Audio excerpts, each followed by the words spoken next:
Hey guys, it's Wednesday, 6 p.m. Carla V Thinks Out Loud. Thanks for being here. Man, today's going to be a fun show.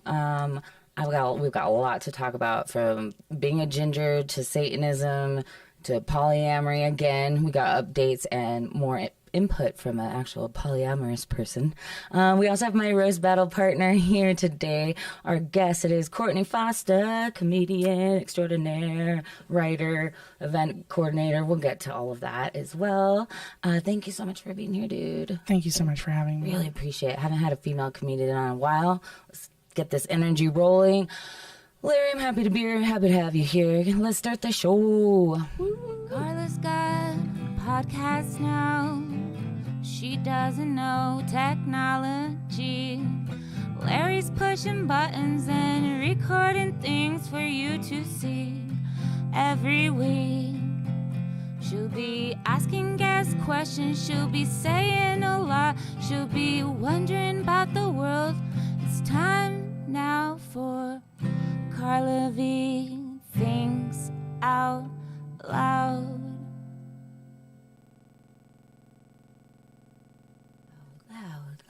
Loud, Carla V Thinks Out Loud. What's up, guys? It's me. Oh, Courtney. Cheers. Let's cheers off if you're drinking at home. All that. Yeah, Cheers us. Leaving up a little. Getting loose in the house. That sounds weird. Right before this, so I got a present for my dear good friend Jess Wood, a rose quartz pipe. And of course, Larry's brain goes, "Are you gonna put that up your vagina?" I didn't say that. I said, Well, did you have it in your pussy? I didn't say. I birthed it. Just birthed it. No, and then I told him that a friend texted me not that long ago and was like, I was worried because I got a crystal stuck up my vagina. And I just realized that was a thing recently. I don't put it past people, I guess. Have you ever stuck crystals in your vagina? Courtney? I've never stuck crystals in my vagina. I have stuck pencils in my vagina. What kind? Wait, okay. What kind? First of all, what kind of pencil? Number two. So mechanical pencils. Oh no, not mechanical, just like regular. Were they sharpened? No, of course not. Okay. Yeah. I'm a lot of. How old were you? I was like 12, Okay. and I didn't know, so I just took like 4 pencils and taped them together, and What kind of tape? like masking tape. Okay. Yeah, sorry That seems guys, I'm Courtney problematic. Foster. We're getting into this Yeah, right we're getting deep, literally, right now. I was like 12, and Did you like? Sorry, that's weird to ask how a 12-year-old felt about this. I didn't know what the big deal was. Did you go eraser first, or lead part first? Lead part first? Why? You'd think the erasers would be like softer, but I guess But they there might was the fall metal off. part. Oh yeah, and then they would fall off if they were faulty. And I was worried. Okay, I guess Yeah. you're somewhat smart. You know, Why not a just wanted- hairbrush? Isn't that the thing? Well, I don't know. I was raised by my dad. You didn't have a hairbrush. No, I had to do it with my hands. Like I had a every day. comb. Yeah. He used his beard comb and then just handed it off to me. Oh, Yeah. Lovely mornings with your father. But he did give me Oh, that's so pencils to funny. write with and other things. And it went up there. Yeah, Sorry. Use pipes for smoking, not for vaginas, I guess. I don't know. That's my PSA of the day. Like you said, so you are like raised by your dad, though. I'm not letting that slide. Yeah. Since you were little, or may I yeah. ask how that all worked? And Totally. My parents were super young when they had me. My mom was 19, my dad was 20. And then my dad kind of took over most of the things when I was very young.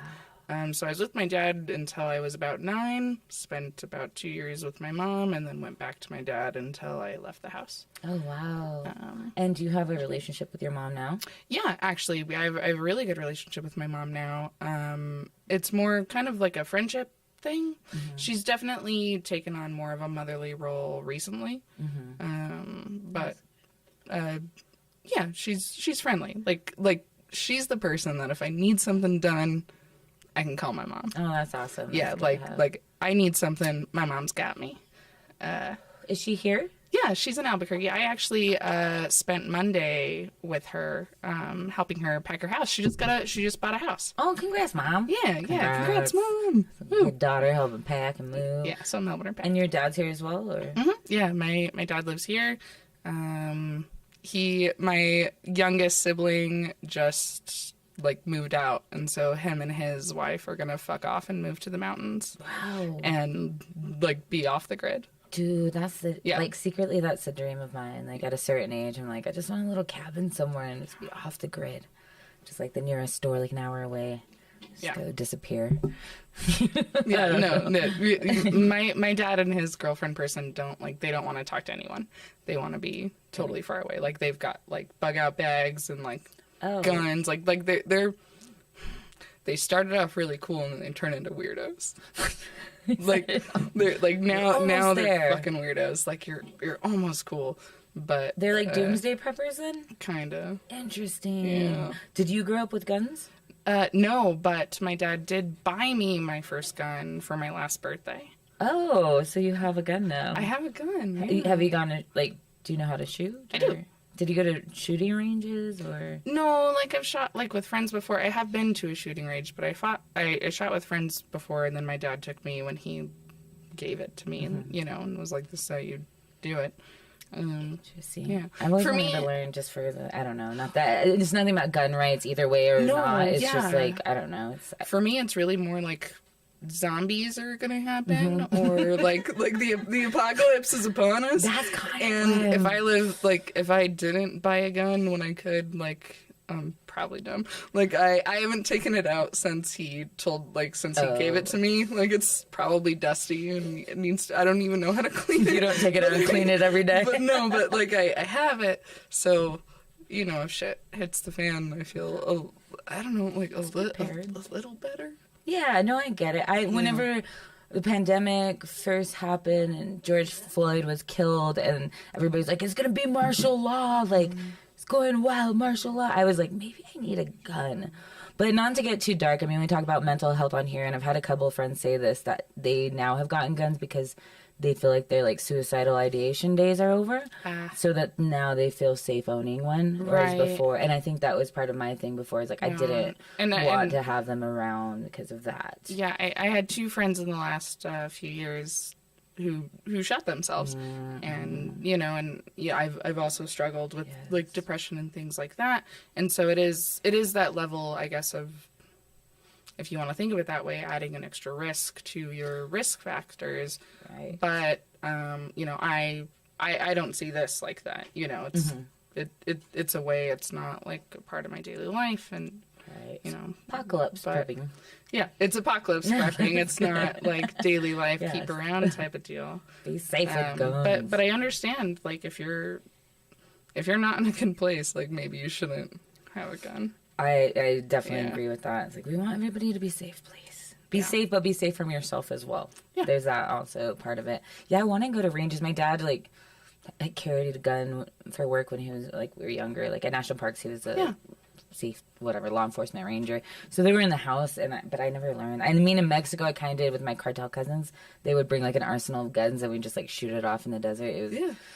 Yeah, so I shot like pistols, but nothing crazy. So like I went to a range once, and like it was fun-ish, but it actually made me feel more uncomfortable than just like going out like in the desert. Like a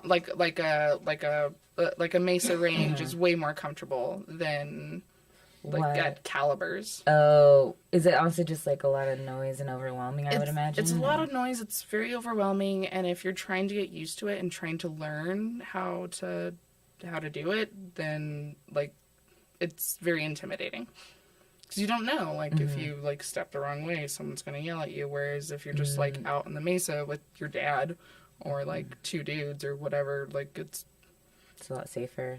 Yeah. Or like it's just a bit more comfortable because like if you step over like the wrong way, they can be like, "Hey, no, buddy." Whereas if you do that at like the gun range, you might get like running by the pool. Yeah, you don't want the lifeguard to yell at you. Exactly. It's the same gun pool.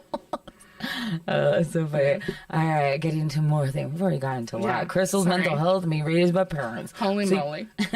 So you now, well, congrats you if you have not noticed the ring on the finger. Ooh, somebody's engaged. That's really good. What's up? Congrats. When did that happen? It was recently, right? In the last few months? Yeah, engagement? the engagement happened last September.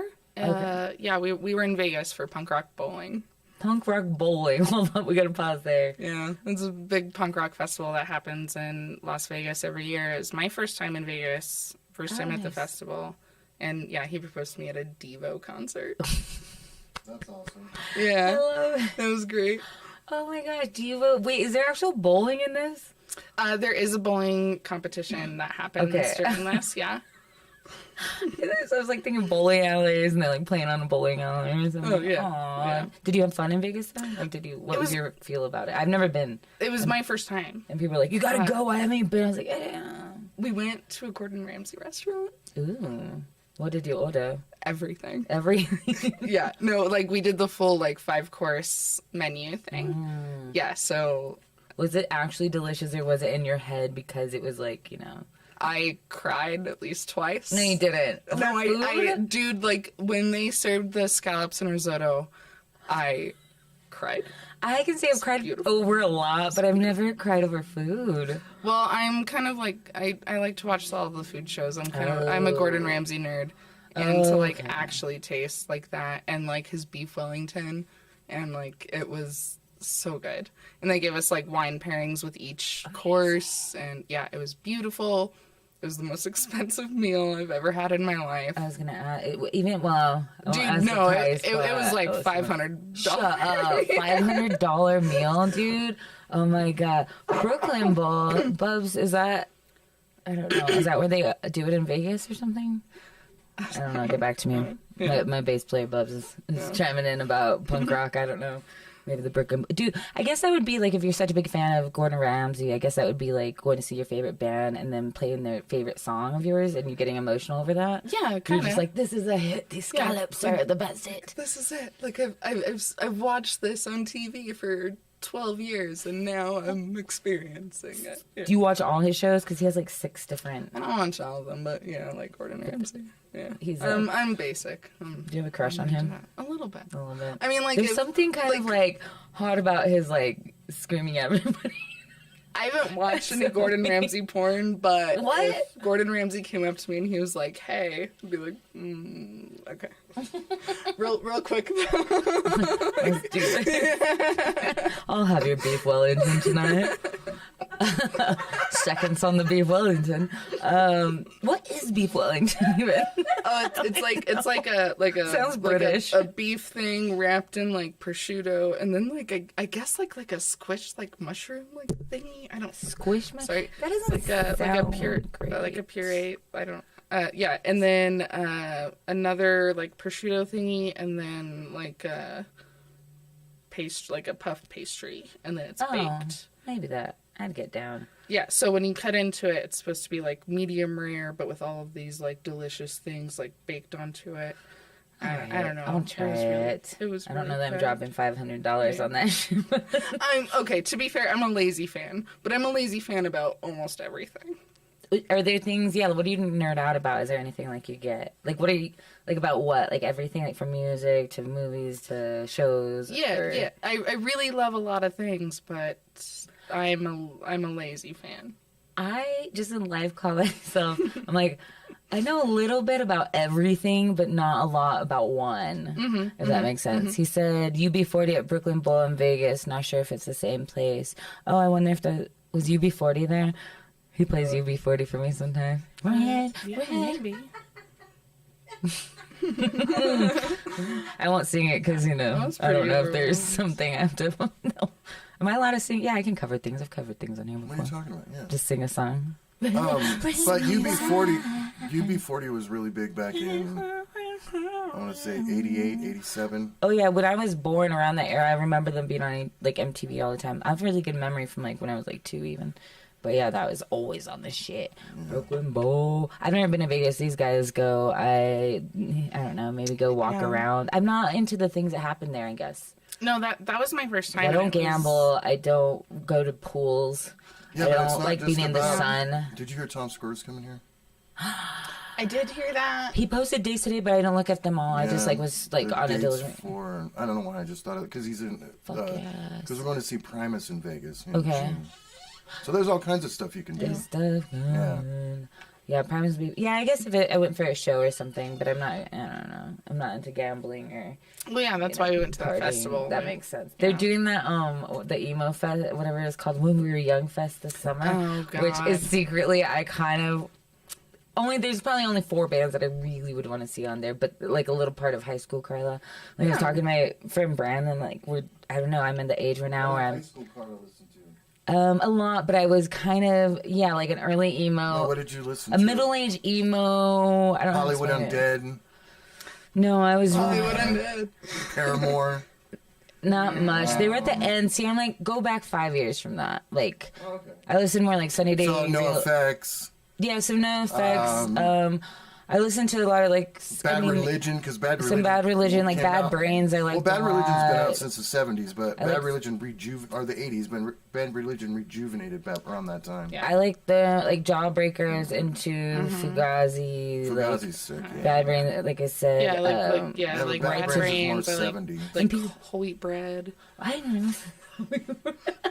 No one remembers Holy Bread. They were great. The fuck? dude. Whole wheat bread. Listen to them. People don't realize too that emo is not like.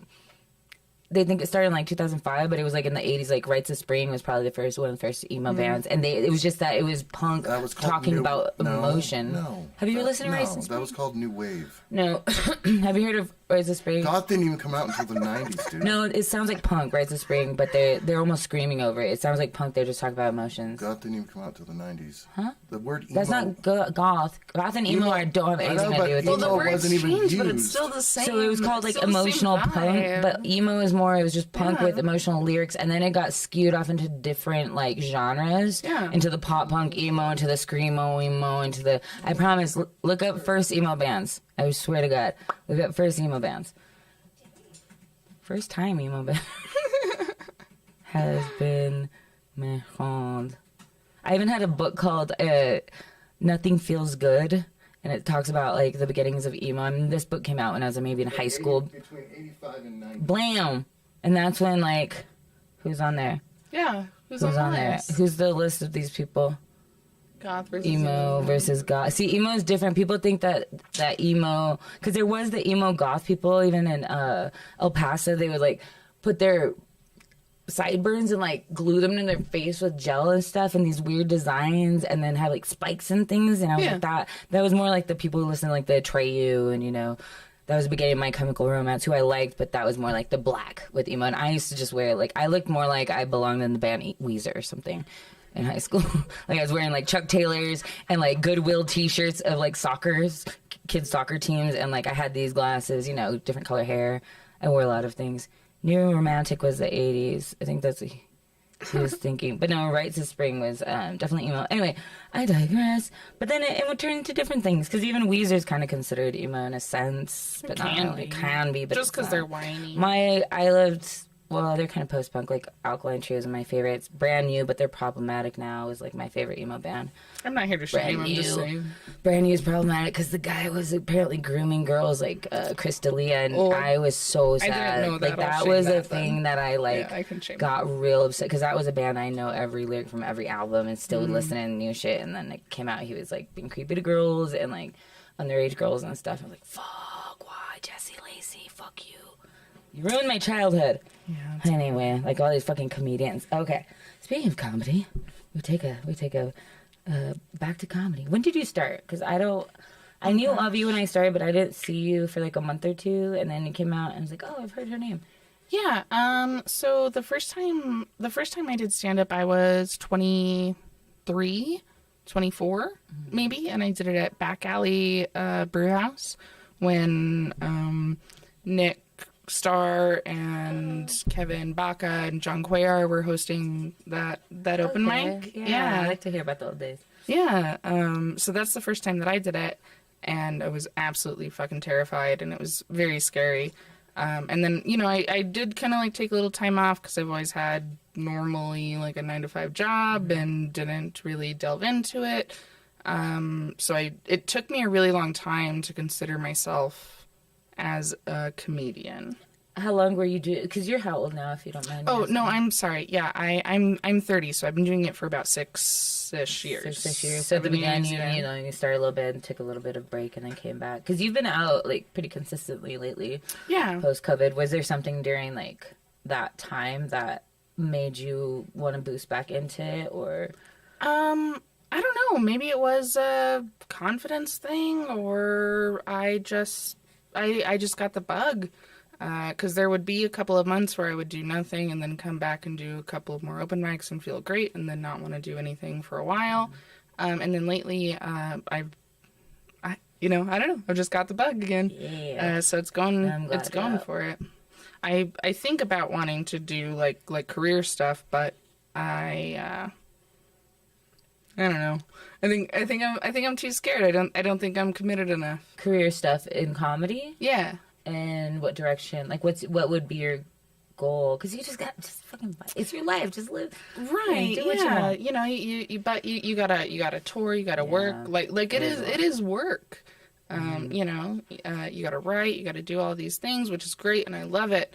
But I think I don't know yet.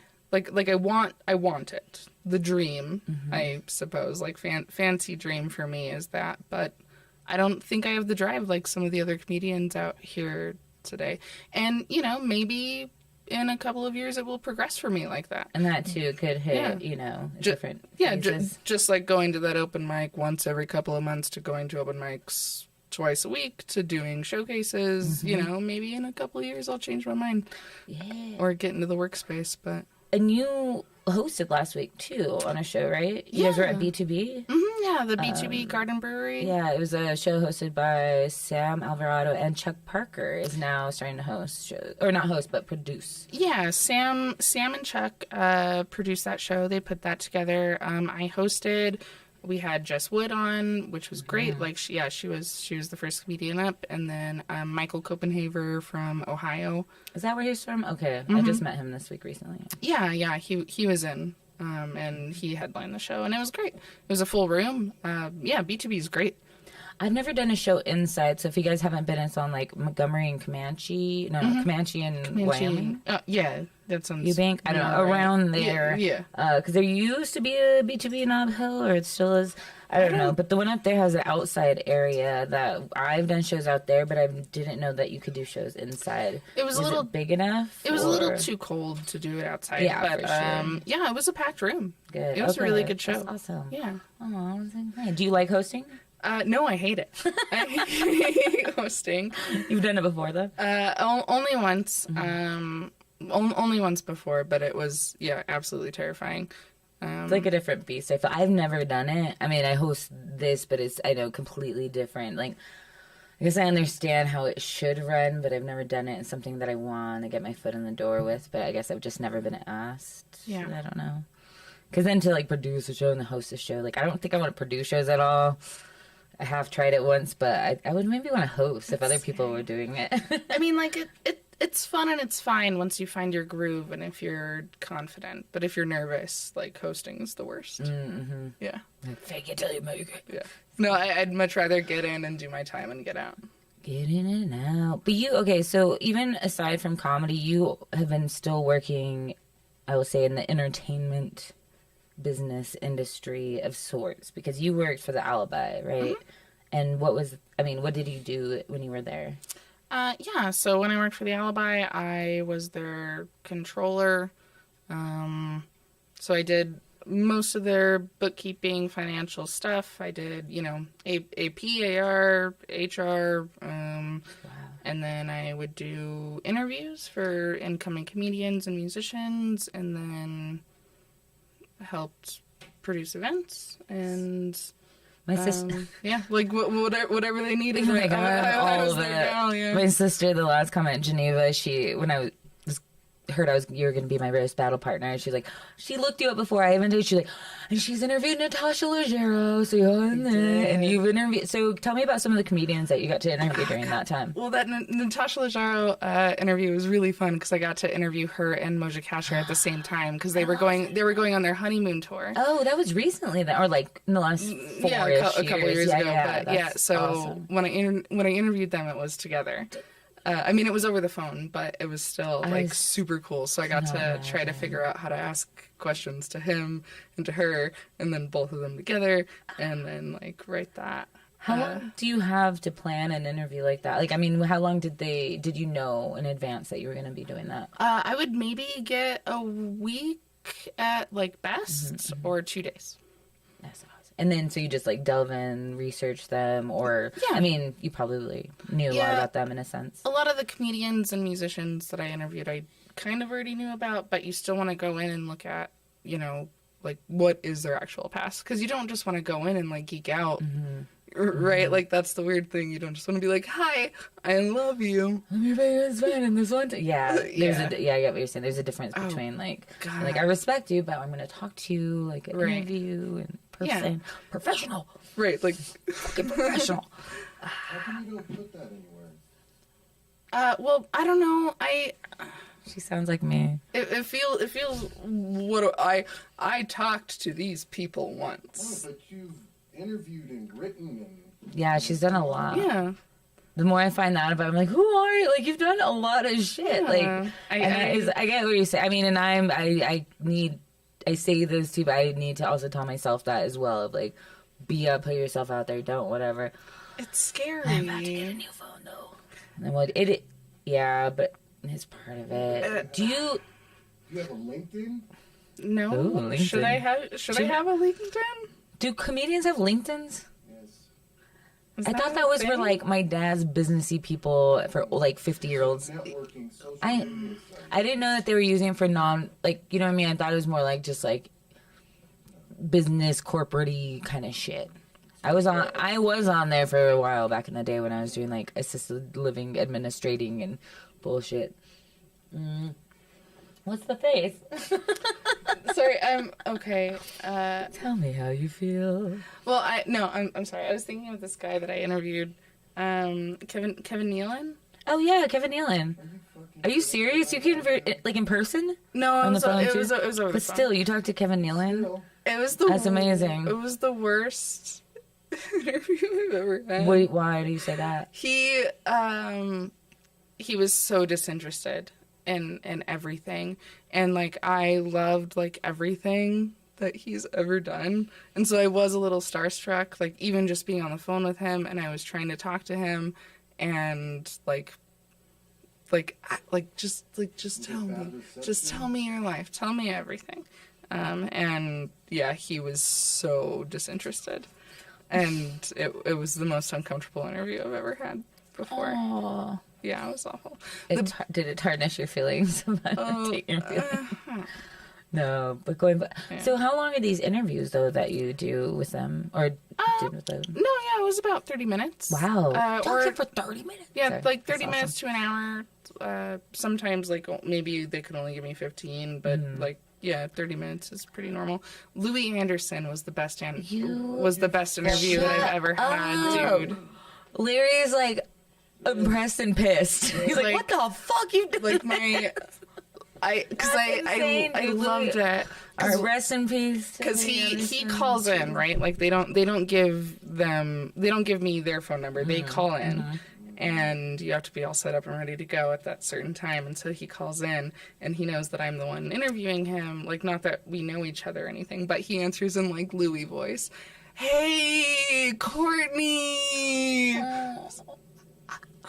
It's like a hug through the phone. It really was. It was the best interview, and he talked to me for way longer than he needed to. Oh my God. And yeah, I'm trying to find the whole transcript because, of course, we couldn't print all of it because it could only be so many words. But yeah, I'm trying to find the whole transcript. How does that work on the Like, okay, so you're talking. Is that being recorded on the phone? I record it and I take notes, and then I just put in the recording and transcribe it.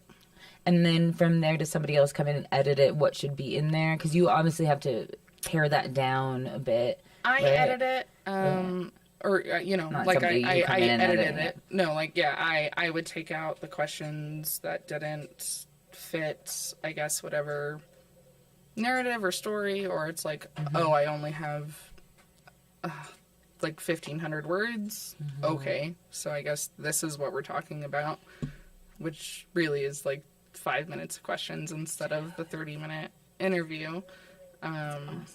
But how did you get into this? Like, is that what did you go to school for journalism or communications or anything? I'm a dropout. And That's awesome. And I don't have a degree. See, kids, don't go to college. Don't waste the money. You heard it here first. Yeah. We're banning college. Actually, but college is now free in this state if you're a resident. So Go to college. do that shit. No, yeah, I dropped out in my junior year Of college or high school? Okay. And why? and I don't have a degree. But so then you have a GED. I do have a GED. Yeah. Okay.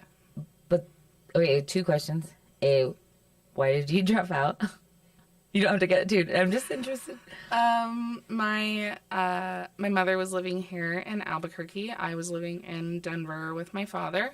My father decided that he wanted to move to South Dakota with his girlfriend. I was sick of moving, said that I wasn't going to move, and I had just gotten a job at the public library, and I was really happy with where we were.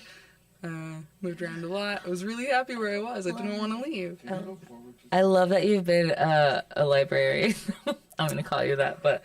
So, yeah, him and I were butting heads. He was like, okay, well, bye. And so I moved in with my best friend, and, as a 16-year-old, of course, I'm not going to get to school on time or do things without parental supervision. So, my dean found out that I was living without parents and suggested that I dropped out. And she's the one that signed my release papers for me. Wow. Yeah. So you were almost emancipated in a sense. Kind of. In a sense. I mean, they were Yeah. fine with it, but like... Okay, so now going from there... Okay, yeah, sorry. Then we're going to track back to when did you start working for the Alibi? Or what was your first, like, any, like, sort of journalism or any sort of that kind of thing? Well, I've always wanted to be a writer. I've, always been a very avid reader. Yeah, just super into it. I was working at Barnes & Noble and met he's going to be my man of honor at my wedding. Aww. Yeah, one of my best friends, Mark. I met him at Barnes & Noble. He quit because he got a full-time job at the Alibi because he is an amazing writer. Graduated from Columbia. What up, Mark? Dang. Yeah, get it, boy. Shout out to Mark. And he, told me one day, like, hey, they have an opening. It's not for a writer position, though. It's for accounting. And you're like, sure, let's do And I this. was like, I don't know. I'll go interview. And I did. And I got it. And just move, do it. That's right. Yeah. What bands have you interviewed before we move on to other topics? I got to interview Danzig. What? Larry is doing this, guys, right now. Like, Danzig's the you can't only... see me. I'm just he's just shaking his head in like disbelief and just like, fuck, God damn it. No, I'm just shaking my head in disbelief because she's none not of this stuff exactly. is on the internet. He's in disbelief that she's done that. She's not. If you Google Courtney Foster, you will find all of these articles. That my sister found it. Geneva found it. That's why Geneva's the one who was telling me about most of this. Just so Danzig. Yeah, I got to interview Danzig. He's the only person that his team gave me questions that I wasn't allowed to ask. Like, I had to submit my questions before the interview, and he's the only person that I interviewed that ever did that. Like the briefing before, whatever, the debrief, or debrief, whatever. Yeah, they were like, you can't ask that question. It's like on the way here, I was like, Courtney, is there anything that you won't talk about? What questions? What questions couldn't you ask him? That's a good question. The Alibi no longer exists, so I don't think I'm liable anymore. Cool. Tell us. Any questions about his cats? I was not allowed to ask. I'm sorry, what? His cats? Yeah. Why? Do you know why? Because he is he's a kitty person. He's a cat daddy? Yeah, he's a cat daddy, like a super hardcore cat daddy. Like a creepy cat daddy? Like bestiality daddy? No, not like bestiality daddy, but like he might like have a separate like room in his bus for his cats to like. Like That's like, amazing. No, like there's some shit, and they made me submit my questions before, and I did, and they were like, you can't ask that. Did you mention any of I the bonded love stuff? this. No, I didn't. Yeah, the bond. I would think that, but the cat, those are like cats. Yeah, I seen him live one time, Yeah. and No, you he's a can little ask. man. He's a little guy. Oh yeah, he's short. Did you, and with him, was it in person or the phone? It was over the phone, but I got to go to the show. Rad. Did you like the cord wrapped around his forearm? Were you at that show at the Ellery? No, I've seen. Well, dude, I've seen him back in like '94, so he's been doing this for years, Okay, you know. Jeez. That's fun. Damn, Zig, that's rad. Anyone else? Andrew WK?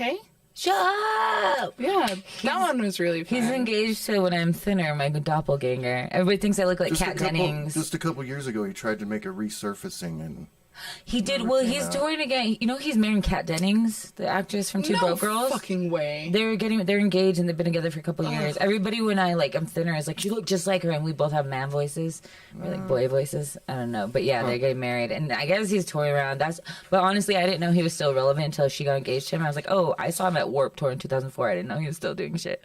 what was that? I'd seen that tour. It's 2004. The 2004, yeah, I saw every Warped Tour. From 2001 to, it was about 10 years there where I was going every year.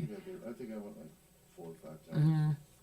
I think the last one I went to, I was 24 or something. And it was also Kansas, and it was too fucking hot to go to work tour there. Like, I would go in Cruces when I lived here, because even some of the musicians were like, we love Las Cruces because it's on a grass field.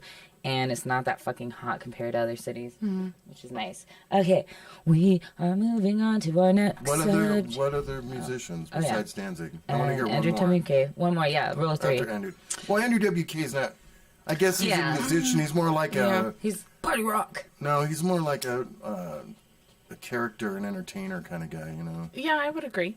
Like more of a speaker, like a hype personality guy, yeah. type of deal. Really, those are the only musicians that would throw me more at comedy stuff. Oh yeah, I really pissed off the music editor when I snagged that Danzig interview though. I bet. I mean, so like, Yeah, like I saw it and I asked. I was like, I can get it. Can I do it? And they said, yep. And then the music editor was really mad at me. Oh my god, 'cause I got it. I did get to interview Bill Burr. And I got what? yeah, and All right, I gotta sit back and yell at that. and I got to meet him. That dude has huge fucking hands. Like, Is that why she's married to a black lady? giant I'm sorry. hands. I was just gonna say that, I dude. looked at you knowing you felt me. Like, I was gonna say that. oh, that's funny. Oh, she's making me sick. That one was fun. You're hilarious. Yeah, Like, I was happy to get to meet him, and then of course Dave Attell. But yeah, so tell me that before we go on to things about He's being one of my ginger. favorite comedians. David Tell is, even my dad too, was one of his favorites, one of my favorites growing up. I used to stay up late and I had my own TV just to watch Last Call and try to put it quiet and just to watch. yeah, Called Insomniac. Insomniac. He had Last Call and Dave Insomniac. Attell. Oh, Insomniac. And then, oh yeah, fuck that. No, so that was another alibi interview that I had, and I was talking to him, and came up that I was like, yeah, I also do comedy, so it's really cool listening to your process and how you're talking about it. It's a huge inspiration. I love it. He was like, well, what are you doing on Friday? No way. I was like, well, I was hoping to maybe get tickets to come see you At the stage, right? at the stage, the Santa Ana. When was this? It was your birthday. Yeah, we've years seen ago, that. yeah. Yeah, I've seen you. Were you there? Yeah, I You was went there? He commented on me drinking a White Russian. Oh, no way. That's so Because funny. I told him I was drinking White Russians. He's all, oh, you Yeah. wearing a bow tie? Things are coming full Didn't he say circle that? here. Something like that? Yeah. What is it? Well, yeah. Bagged on you. Yeah, I've seen your stand-up. You're not bad. Thanks. She's really funny. She's witty. And I will just say, I like that your brain doesn't go to, how do I say this? Low-hanging fruit jokes. Not even just dirty, but there's just oh, here's obviously where this is going to go. Like, you always have really just you, where I'm like, what? That came out of left field, but it's so funny because it's like your brain, like how your brain thinks that I like. It's not just like, oh, this could be an internet joke. It's very like specific. Thank you. So yeah, and how did you feel at that show, the David Tell show? Oh God, it was fucking terrifying. Were you? How many? Yeah. Okay, so how many minutes did you do first of all? It was It was like a packed room. yeah, it was full. It was 2 shows, 2 nights, so 4 shows in total. And yeah, it was just kind of like 2 to 5-ish opening thing, and then introducing the first comic, and then everything else went on, and then like maybe like a goodbye at the end of the show. But yeah, it was terrifying. Yeah, because I just mentioned that to Dave, and like as talking to him, trying to really just do the interview thing, and he was like, "What are you doing? Come do this." Dude, And yeah. And he paid me $100 out of his own wallet. out of his own stuff? That's Yeah, so no, the sweet. casino didn't pay me, but No, Dave, not so sweet that but he Dave like, was did like, "Here you that. go." That's really nice. Yeah. Wasn't there somebody else? Who else was on that show? Oh, Because I gosh. remember Her the name was pictures. Kate. I know she. Was it Kate? Catherine? Can we I think pull it was. up I think your? it was Can we pull up her Kate. Instagram? Are we able She to do was that? somehow? so good. Her Instagram, because I think she has pictures on it. She has pictures of that. Yeah, at least. I tried to tag her. Because I but don't remember know if she- seeing her I in the don't- picture and being I like, don't I if she know liked me of very her. much. Instagram. Yeah, you can find her through our post. I tagged her on that, so yeah, there we go. Because I think if you go down, there's right. You have one on your Instagram. There we go. Yeah. right there. Right there. If the people can see it, he'll bring it up for the folks at home. If you're watching and not listening on Spotify. Hannigan, I think, is her last name. I'll bring it up. Yeah, I know. I don't know if it. Kate Hannigan, right? Yeah, Kate Hannigan. That's it. Yep, Kate Hannigan. Yeah. Okay. Yeah, she was fantastic. No, that's No, dude. Sabrina. That's the girl in her shirt right now. This is Sabrina. It's the one over here, right? Uh-huh. Yeah, it's Kate Hannigan. She looks different in this picture, but Go click on the left picture. go next picture, I guess. Oh, you have another picture. Oh, there we go. Yeah, them. Yeah, that's her. Yeah, I've seen her like on little things. Might have been, I don't know.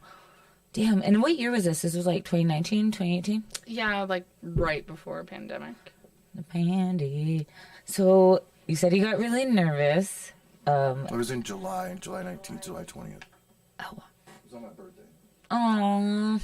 Happy birthday. You got to see Courtney. Now you get to see her again. Just staring at her again. Sorry. So how do you, okay, because we're linking from being nervous about shows to like, how do you prepare for a show right before? Like, is there something you do to help make you less nervous or less anxious about it?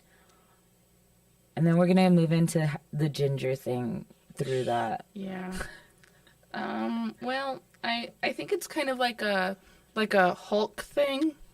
You know, like how the Hulk is like, oh, my secret is I'm always angry. Mm-hmm. Yeah, I'm just always nervous.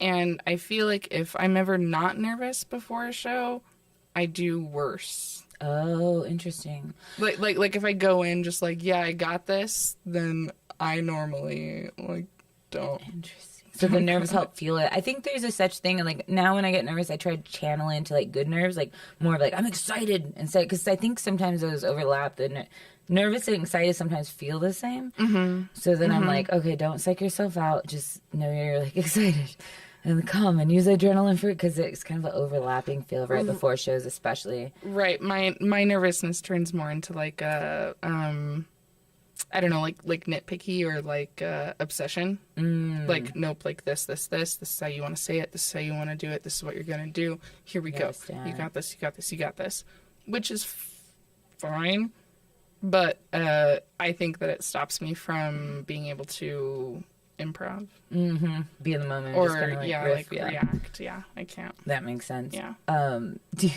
So in coming here, guys, Courtney was like, yeah, you were talking about, you were saying you were getting like something about you being red. Like, I hope I don't get red too. Yeah. And I'm just realizing, I didn't really realize this, that like your guys is being a redhead and a ginger, if you will, you guys have different like biology, like chemistry wise in a sense, or different things that your body reacts to, and I don't know evolutionarily why. Maybe if my sister is ever studying anything about gingers, she could chime in. Yeah. But you have physicality is different. You said you get red, you get I do. sweaty. Sorry, not to put you on blast. It's not a That's how the conversation started, because I had spilled things twice. Oh, and there's like a little. I was like, that's why I don't wear light colors. And then Courtney was like, I don't wear light colors because I feel like she's like, I like colors, but I feel like I get sweaty or something, and I'm a nervous sweater. She's like, the ginger in me. I was like, what? And she's like, yeah, and I get turned red, like get hivey and things. And what was the other one that was a ginger? Oh, nosebleeds. Did the nosebleeds happen on nerves while you're sleeping? Like what it? Yeah, it normally happens like when the weather changes really crazy. Like I think it's like an air pressure change, or if I'm like if I had a cold last week and was, I don't know, taking medicine or like doing something like that might dry out my sinuses. I don't know, but it's happened since I was a kid, and I get nosebleeds like seasonally and just kind of all the time. Interesting. I got some when I was a kid, but they like went off. But you've heard from that this is maybe a recurring thing for redheads. Yeah, there's nose. Yeah, I think weird. I don't know why. Where I don't know why. Are your people from? Like originally, because maybe it's like a do you know what I mean? Like a climate thing, humidity or lack of. Yeah, I mean it's just like redheads are usually from Ireland. Yeah, I mean it's just white people places. Like I think it's like all be England. I love this white people places. No, I mean, I think it's like you said what I want to tell everybody. It's like, what, are you people from white people places? Cool. Well, like Ireland, Scotland, probably England, probably some Scandinavian something. You're like a Nordic bitch. That's why you're so tall. Yeah.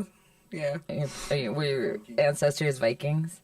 Probably. Yeah. Have you seen my father? I have not. Is he big? I mean, is he like big or tall? Well, okay. My dad kind of looks like him. Really? Larry looks like Courtney's dad. You heard it here first. This is. She's having some daddy issues right now, guys. Real weird things. Now Larry's turning red. See, it's a white person thing. Yes. No, it's not a white person thing. It's an Irish thing. I just, I don't know that I blush. Like, I don't know if I blush, but I don't sunburn.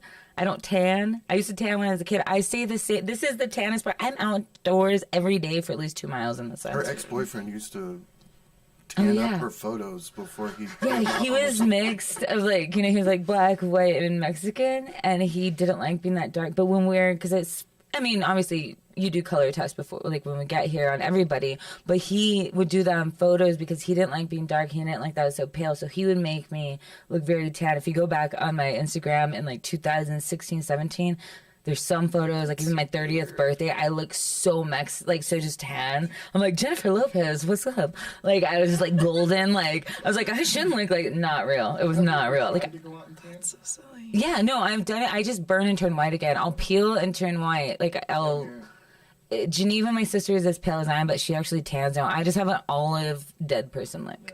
It's like dead person pale, which I've said on stage.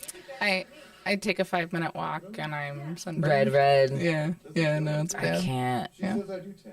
Larry does tan apparently. You guys are out. We need to go camping soon. It's like about camping scene. Like in the night, like after end of April, like we got to do camping. We're going to do some podcasting from there too. Camping sites. So we're going to go tan. You stick me literally.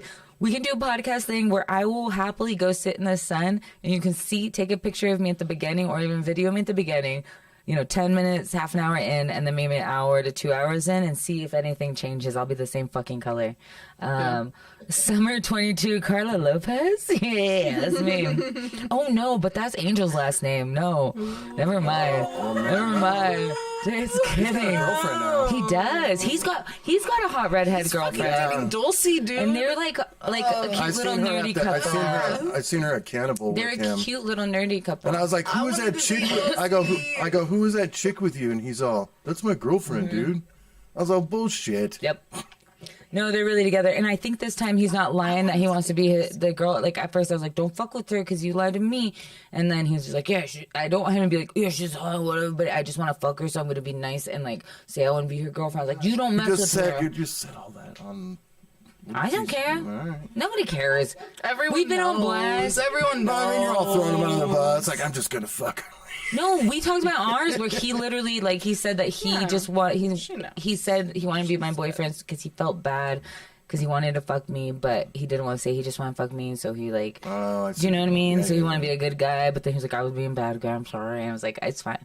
But so I'm happy for him. That's rad. And it's, like, perfect. She's very bubbly.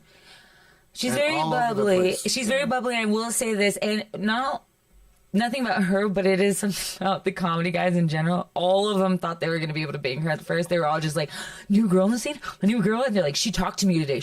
And because she's bubbly. Really? And because so sad. because she's bubbly. Like, you get it. You're nice to people. I'm nice to people. And people always think we're flirting. Yeah. And we're just being nice. Well, and Dulcie got the same thing. Started putting on black. But she's very, like, personable and friendly. So all the dudes are like, she wants to fuck me. I'm like, no, she's just friendly and boisterous and confident, and, like, that's okay. And so you know, but I'm guys are disgusting fucks. You get that, right? That's what happens when any new female comedian comes on the scene. Like, anyone who's even, like, looking at it, like, trying to do it. And there should be red flags. Why would you want to date a comedian? But do you know it's... Well, if you don't know, like... That's red flags, buddy. Like, I don't know how... all of these people have so much... She's a new comedian. Yeah, there's a lot of trauma. Everyone has so much, like, information that you want and that you need. It's trauma bonding, and we shouldn't be doing that. We should find healthy people, but we're all trying to trauma bond with each other. There's so many mentors out there, and it really is.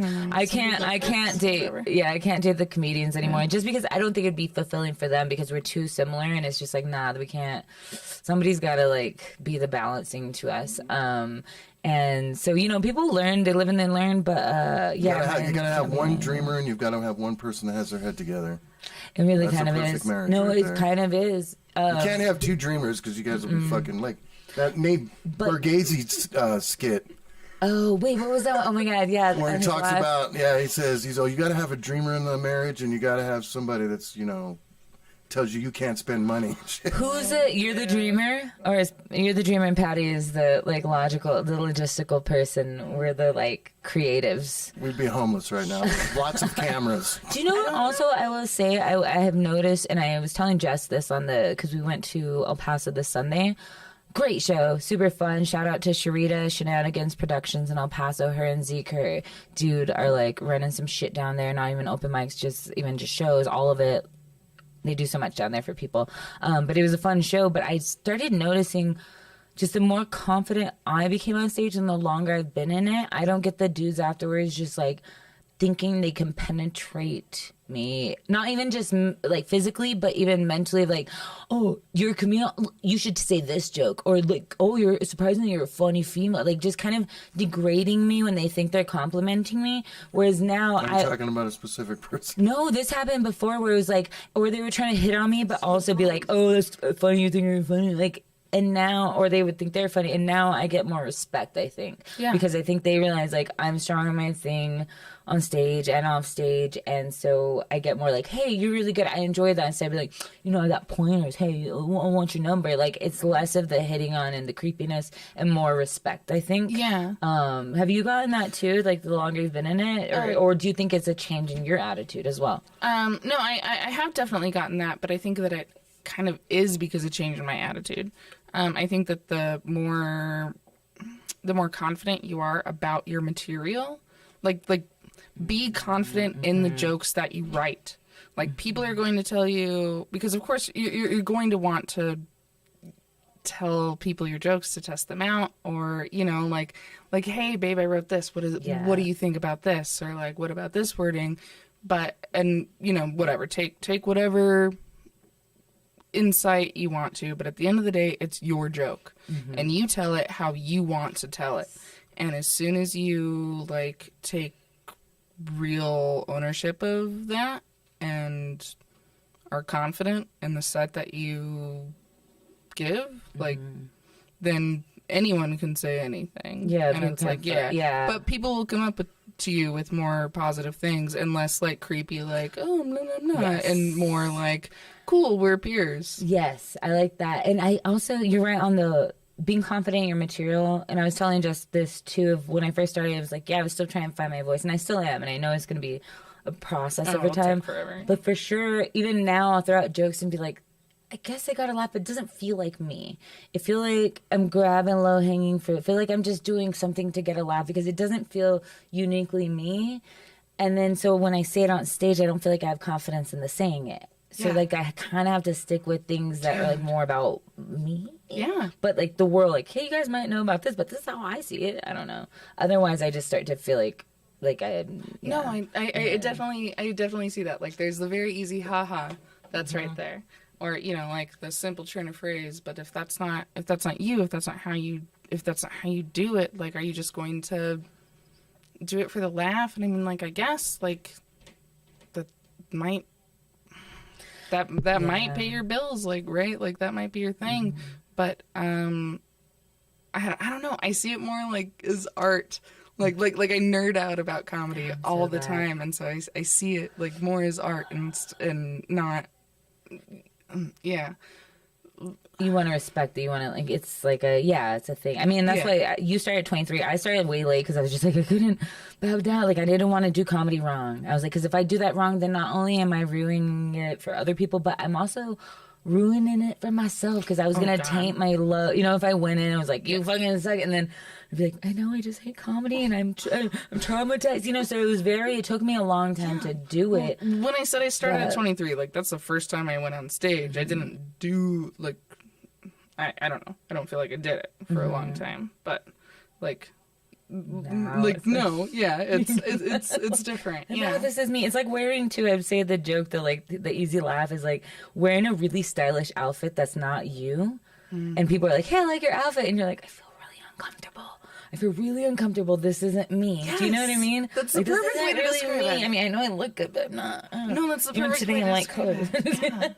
Like, this is not. I'm surprised Larry didn't yell about my iridescentness. All right, it's going across the wall and stay. There have been so many times that people have been like, "Oh yeah, you're a comedian, right?" And I was like, "Oh no." I mean, like I feel like one now, but you know, like a year or two ago, I didn't. So when people would say that, I'd be like, "No, I do comedy sometimes, but I don't feel like a comedian." And we were hitting you up here and there at the right after pandemic. A lot of the ladies group were like, "Is Courtney still around?" Because we all remembered. You were like, "Come out, Courtney, do shows with us." You're like, "Not yet. I'm scared. And now you've been out more, which I'm happy. Yeah, me too. Because you do have a comedy brain. I know you love it as an art. And okay, so I'm doing a graceful slide into the next thing. So you mentioned meeting your lovely man. We mentioned you being engaged. You're engaged and you're a comedian, but not only you're a comedian, you're engaged to a musician. I mean, he's really funny too, but how does that work? It's two dreamers in a sense. I mean, he's a great musician. Russian girlfriend, shout out to, Ian's band. Whatever. So you've been together how long?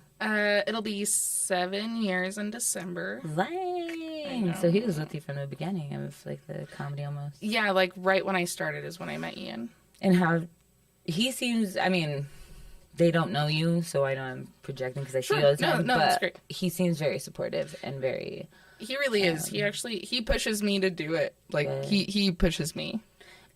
Like, I want to stay home in my bed all the time, every day. But he says no. Like, obviously you're going to that open mic. Like, no, yes, you're going to say yes to that show. Like, yeah, go do it. Like, get the fuck, go. Get out here. I'll drive you. Let's do this. No, he pushes me. He very much encourages me. Ian's awesome. Ian, I will say, I met you guys kind of because my first set that I saw you at, it was Red Door right before COVID. And I did a couple of dead mom jokes in there. Which throw in. And then you guys came up, and you came up to me like, you're really funny, but also you have to meet my boyfriend because he's in the Dead Moms Club or whatever. Yeah. And they had patches. I still need a patch of the Dead Moms Club patch. Okay. But, When yeah, you you guys, drive like, me that's home, how I I'll do became, it. like, kind of, you know, aware of you guys and the way. And then I saw you guys after COVID, and Ian was like, are you going to do Dead Moms? So I threw one out in my set just for him. Just for Ian.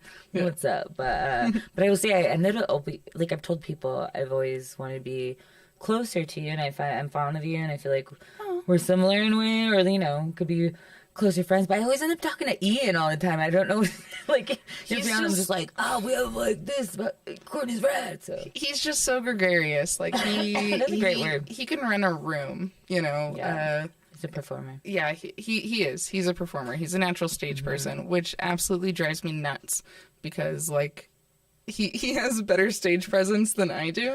Like going to the garage, like, he'll just get up and tell, like, some bullshit story. Like, he's not a comedian, he's a musician, but, like, he'll just get up and tell some story, and it's hilarious, and people love him and like it, and, like, laugh more than a set that I thought about and, like, freaked out about for 20 minutes. Like, fuck you, Ian. Take my babies. Yeah. He's just... He's got that personality is a thing. Like, we'll go out to shows, and he'll be like, I didn't get to hang out with you all night. And I'm like, yeah, I know. Yeah, I'm aware. But it's okay. But I'm fine with it. Like, it's, you know, it's cool. Like, you do your thing, I'll do my thing, we'll meet in the middle. my favorite ex was kind of like that. It's like we would kind of be like, "Hey, crossroad, you good? You good? Cool." And then we'd go at home at the end of the night and kind of catch up or whatever. Right, like give each other all the goss. And you guys are a great couple because, like, Robert, Ister, and Amanda. I love them. Yes, just like them is like everybody loves both of you separately and together. So it's like you guys are some of the best comedy couples. Speaking of Robert Ister, you can see him next week. Robert here Ister. live 6 p.m. Robert Ister. Yeah, Robert. Oh yeah, Larry Robert's on next week. Robert Ister. Robert Ister and Amanda.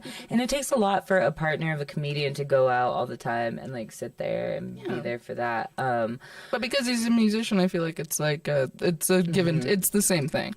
So before we get into funner topics, talking about supporting thing, can we do roast? Yes. Because there was a last roast and I fucked up my last joke because I picked the wrong one and I tried to put two together. It didn't work and it was too wordy and convoluted. But I did want to do it. I didn't do it where I wanted to be like, hey, Courtney's engaged. Who's fiance? Can you stand up, Ian? And I was gonna have him stand up and be like, Oh no. I was like, they both have the same wardrobe, and who wore it better? He did. Like I was just gonna like fuck with. That's mean. But you guys are the best, and I adore you. I had to come back. And now I'm realizing I fucked up that first joke. I need to rewrite that first joke. I can do it now. After. Okay, I just want to say my stutter came out on like my banger joke and I couldn't get past it and I had to power through it, and I think that's what sank me. I think that was second or third joke, and I know right after you and I went outside and talked, just like friends, we were like decompressing. I was like, oh my god, my mumbling came in. You're like, my stuttering came in. I was like, and then as Larry will tell you, we were both apologizing too much to each other, and so my over apologizing came out. Well, here we are apologizing again. About our over apologizing. I'm apologizing about apologizing. We are women in media, and we will always apologize. Yes, this is so meta right now. Let's apologize before you see us apologize. You should apologize off of mic. Hey, Larry, I'm sorry. Okay. I thought it was like off. I don't know. It was my first roast battle. I didn't know even what to. It was not your first roast battle. It was. You roasted with Buck. No, that was a UCF. That's different. The format is different, and you get to write like whatever jokes. You don't have to like specifically roast them. We just ended up roasting each other, and not everybody does that. But Buck, Larry. Buck did come up after the battles that like with her, and was like, "Dang, I didn't know you could like write to roast." Like basically, be like, "Good job." Yes. So we're gonna go to the roast battles. Whatever, we're going to like all almost. Do you guys have time? We're doing like 30 more minutes. I'm sorry, guys. Yeah, do you have somewhere to be? They do. They have a child hiding in the bed. Oh god, I'm sorry. Okay. No, you can leave. We go to like I can go. 2 hours. 2 hours is my max. I try not to go over 2 hours. All right, cool. I do 1 to 2 hours. Okay, so we're. Yes, Buck D, the host of the BS show. Hosting battles, roast battles, rebel. I get such like tunnel vision when I'm on stage sometimes that I almost don't remember anything you said about me. I don't know where I was looking. I will maybe ask to like pause it after every joke. Oh, God. Or every round, I mean. After Okay. every round. All right. Even if it's just like bullshit, I'm not like, Sure. really, you know, this is a process. No, this is great. It's so hard to watch ourselves. I apologize in advance. we're Here we all go. like, Women Where's saying my sorry. inhaler? Let's do it. Okay. Got this. Got this. It's so weird to watch it with your parent. Like, sorry. Yeah, the volume on the video, I think, is. We Can't hear shit. technology. Ooh, it's the worst nightmare to me. Take her to the library like everybody else do. Yeah, turn. But no, song y'all west so she can get roofied and Molly. And you'll have a great night, I guess.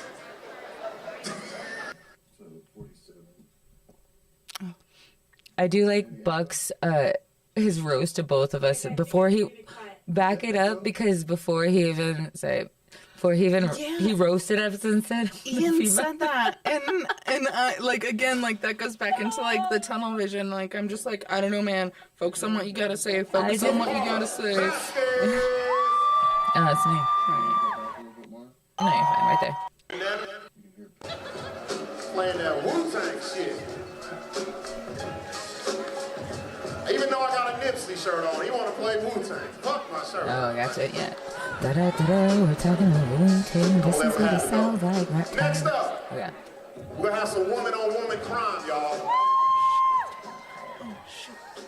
Hopefully it's better than the other ladies that we saw earlier, because these are professionals. Give it up for Carla Vasquez. Oh yeah, you turn that up though before I. Carla Vasquez will be going against Courtney Foster. All right, ladies. Oh, that's so pretty in the Are y'all light. ready? I think it looks so pink under those. Larry's already pausing and looking at me like, bitch, stop being creepy to people. That's not.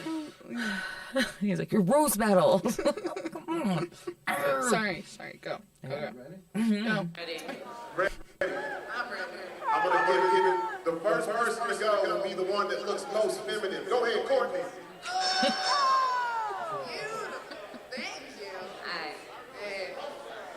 So I don't really like talking bad about other women, but when I heard who my opponent was, I was like, oh, yeah, this shit's fine. Yeah, this is great. No, Carla Vasquez looks like a poorly timed fart joke. My turn? Alright. Courtney Foster's I feel bad awesome. about that one. I'm sorry. She once opened up for David Tell. If you guys didn't know that. Opened up at the stage for David Tell. And if you don't know David Tell, he's an amazing comedian. He used to have this show called Last Call, which is ironic because that's the last call she ever got to open for anybody big. Pause it there, because it wasn't Last Call, it was Insomniac. So here's my rewrite. Courtney once opened for David Tell. But it turns out he had a show called Insomniac. Turns out he could sleep on Courtney, meaning like he slept on her, didn't call her back. I don't know. Whatever. Fuck it. Let's go. Next one. Keep moving. It was the Last Call one. It would have worked if that was the name. All right, ladies. Are y'all ready? I'm ready. Ready? I'm ready. I'm gonna give it. The first person to go will be the one that looks most feminine. Go ahead, Courtney. Over again. Thank you. So I don't really like talking bad about other women, but when I heard who my opponent was, I was like, oh, yeah, this shit's fine. Yeah, this is great. No, Carla Vasquez looks like a poorly timed fart joke. My turn. I had more than that. Courtney Foster's awesome. I missed it. She once opened up for David Tell. If you guys didn't know that. Opened up at the stage for David Tell. And if you don't know David Tell, he's an amazing comedian. He used to have this show called Last Call, which is ironic because that's the last call she ever got to open for anybody big. Yeah. No worries. Call it. It's Carson Daly. Having sex with Carla Vasquez is probably like And then it was giving one of Carla. those 2-week trials to Apple TV. Because like the first week you watch everything that you want, and then you forget about it, but 2 months later you realize you're still paying for that mistake. That was a really good one. I listened back to that one later. I was like, I like that one. Mistakes. Those good children. I don't have any. I used to work in the foster care system. Courtney's last name is Foster. And somehow I feel worse for her than I did any of those foster kids, because at least they still have some hope. That was fun. That's good. Despite We haven't said sorry once. genuine general irrelevance, sorry. Despite your general irrelevance, I couldn't get I still past have it. considered you as a friend and a mentor and kind of like a big sister. Because if I can see you do that much coke and still put down an entire birthday cake and still get laid, I definitely have hopes for myself when I'm pushing 40. I like the pushing 40. You're only like 3 years older than me. I'm 36, dude. I'll be. I am pushing 40. And on stage, I was like, I am pushing 40. When you said that, I was like, fuck, damn, Sorry, same. yeah. No, it was a good one because it made me think about my own. I was like, oh, fuck. Yeah, that was like my crowning jewel. Like that joke, yeah. She's polyamorous, I don't hate. She's also on a show called Tell ABQ. She's just telling everybody to fuck her fiance because Lord knows she can't do it when she gets home drunk. I studied there and was supposed to when she gets home drunk every night. Never mind. What were you going to say? I was going to say, I was saying, Lord knows she can't when she comes home drunk every night. But I stopped at the get home drunk because it's supposed to be every night, which doesn't matter. But the wording and the cadence, it makes more sense. It makes a difference. It does make it makes a difference. We back it up 1 centimeter because the punch at the end is better because that joke, like at the last line, I think is what did it. Telling everybody to fuck her fiance because Lord knows she can't do it when she gets home drunk. Wait, no, keep it going. There's the end to that. And, you know, if there was a female equivalent for a whiskey dick, I don't know what it is. I just call it a Courtney cunt. I got to say cunt on stage. Courtney cunt? Whiskey dick equivalent to Courtney cunt. I think that's why I won. That's funny because she drinks whiskey. That's what she offered me. Dig it. Yeah. No, I was drinking whiskey on the last show here because they had a bottle I was mooching off of. But yeah. There's Oh still no, a it's bottle Scotch. back there. Is it Scotch or whiskey? Scotch, It's Scotch. whiskey, there's Whiskey, vodka. yeah. No, if I'm wanting. But yeah, okay. So, but then they made us go another round. And I fucked up my whole joke. Okay, but no, then you brought up the Satanist stuff. Yeah, but then it was supposed to be like Children of Corn or Satanist, and then I tried to mix them and it just landed flat, and then I was like, fuck, why did they make me go another round? See, and like thinking about it, like days after, I have like the perfect comeback for that Satanist shit. Dude, no, for real. I'm like, you should have. It always is. No, it takes, Like, I would've got him. Like, it takes weeks. Like, Next step. but I finally figured it out. I don't like the microphones. Oh, goddamn. Let's go to the judges. Oh, the best season. We hugged, why not? No, you're supposed to fight up there. Here's why. Okay, can I make an intermission real quick comment too? Okay, here's I think why sometimes, I'm not saying it's not genuine, but here's why I think sometimes women comedians do that more than the dudes, because if they don't do that, then women and dudes gonna be like, those are just bitches up there just being bitches to each other. But if you show kind of a camaraderie, they're like, oh, they're being funny. Oh, okay, they're not just being assholes What to did each you other. think about the chicks that Buck brought up that were going to try and win tickets? Oh, they tried their best. No, man. again, it was low-hanging fruit that wasn't funny. One didn't have any punchlines. One girl came up and was kind of ripping on people. That was funny. The The one, thick chick with the the no one that tits, was yeah. like, nah, I'm gonna bring the other one back up. I'm gonna roast her. Like that girl kind of had some stuff. The black chick wearing the librarian top got her ass handed. The chick that came back up and brought her back up, she said something about get back to the cubicle. But right before that, I told the person next to me, I was like, dude, that girl looks like she's dressed to be a secretary or something. The black chick, she she looked like a secretary. or a Burger King outfit. She looked like a Burger King manager. Yeah, Where's they- your visor, bitch? They're just ladies being mean to each other.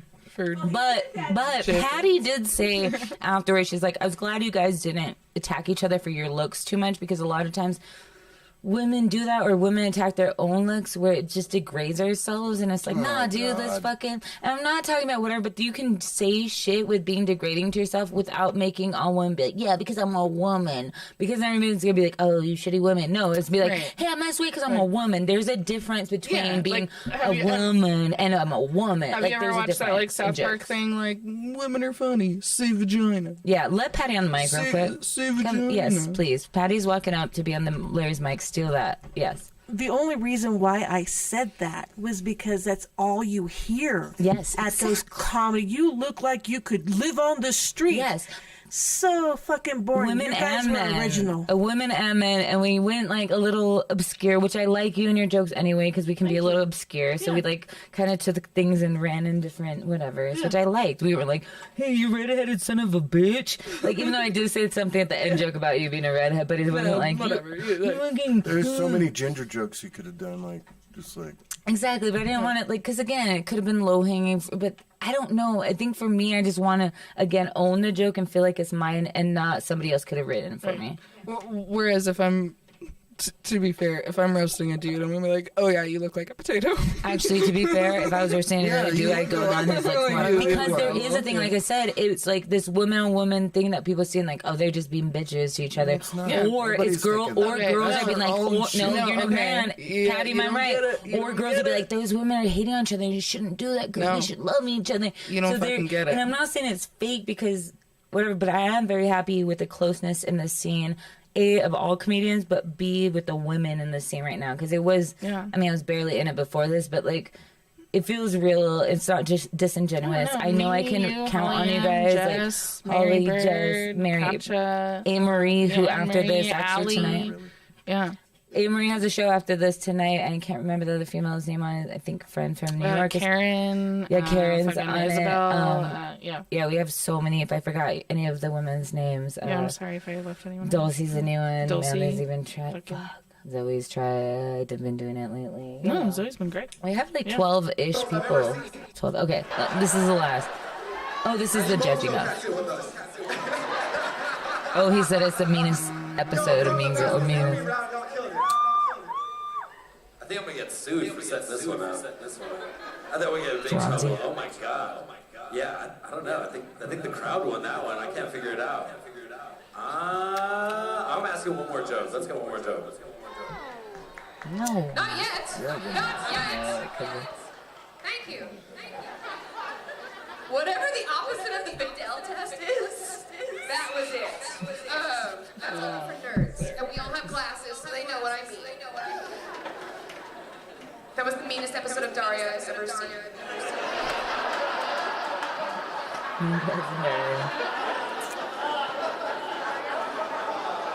hate that I would It's definitely Carla. These are the two trailer park girls Eminem was talking about. But I give it to Carla. That's Mulkey. Kayla Mulkey. Yeah, girls, you were horribly mean to one another. Congratulations. Carla, you picked this one up. Thanks. All right. I feel like I watched Lord Farquhar jump Pippi Longstocking.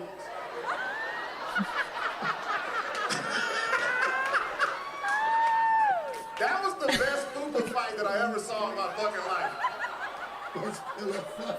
Don't they both look like they got some good pussy under their guts? I can't call it. I'm with you, Evan. I want another round. Crowd, do you guys want another round? Let's do that. Shut up, Angel. Angel get him some pussy and want to get loud and shit. I ain't never seen you with no chick. Here we got my pussy. All right, do you want to go first, Carla? Sure. Go ahead. I thought here we got my pussy's fine. Shut up. Yeah, I feel like it's a horror movie up here, you know? Children of the Corn. Remember Malachi, that redhead? I think that's her dad, like she's a descendant of the corn. Consider this corn roasted. But wait, she's also a Satanist.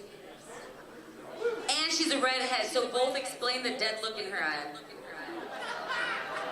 That's the only time I got look wise.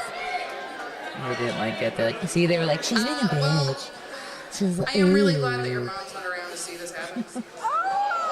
Oh, and then I said yours wasn't either. And I said neither was yours. But No, Carla, that's what we're bitches. We just. My mom is actually so Wait, go back 1 second. but I have Sorry, seen we're talking. the guys whose penises she touches. Yeah, but Well, I am really glad that your mom's not around to see this happen. Neither was yours. She's a liar. But, no, Carla, I have not seen her wash her hands once today. But I have seen the guys whose penises she touches. Okay, goddamn. Y'all can boo me for asking for one more fucking round. The thing that I wanted to say, after you were like, she's a Satanist, I wanted to be like, well, at least I'm not a flying spaghetti monster. Flying spaghetti monsters. But I only thought about that 4 days after the roast. Flying spaghetti monsters. My sister was Oh, jokingly. like in Seinfeld when he thinks of the joke as he's driving back from the place. Oh yeah, he's like, George. George, yeah. I should have, because he was like, I'm talking about. Why don't you leave some every shrimp ship in the sea for the rest of us or whatever. He was like, for the jerk store. It was the jerk store. He was like, hey, the jerk store called because they're out of employees or something. Yeah, then Kramer comes up to just tell him you slept with his wife. Yeah, tell me he slept with his wife. Oh, so it goes 3 days later. He's like, oh man, it's always like that. Well, who ended up winning? Carla. Just came over here and Oh yeah. y'all been the same It dude. was pretty. I No. saw the dicks that fuck you. Well, I'm just glad that we went to overtime. Yeah, it was fun. It wasn't cringy, at least. I hope not. Damn, I don't even want to know who's gonna win this Well, shit. if it was awful, they wouldn't have Leave it up to the It's crowd. Rebel, if you think Carla Vasquez won, make some noise. If you think Courtney Foster won, make some noise. The vodka's great. Carla Vasquez. It was Patty Scream that won for me. Patty Scream that won it. No, you won that one fair and square for sure. We did it. It was fun. It was good though. It was a lot of fun. And that's what we said going into it. I remember before, like a week before, you're like, hey, just know, please don't take it personally. We're cool. And I was like, yeah, okay, You guys cool. called each other? No, I don't have her number. But we've women saying we've, sorry. Like dude. again, we've been, in the scene together, but I wouldn't say we have become the closest, not for lack of not liking each other. I think it's just has it happened? So when we became roast battle partners, I was like, we were both like, hey, don't take anything personal, because we don't know each other well enough to be like, yeah, I'm thick skinned, but then fall apart. So we were both like, hey, yeah, no, I'm cool. You're cool. Okay, we can do and say whatever then. It was like a thing. I don't know. I end up being the person that everybody's like, hey, Carla, do you know this person? Tell me about them so I can roast them.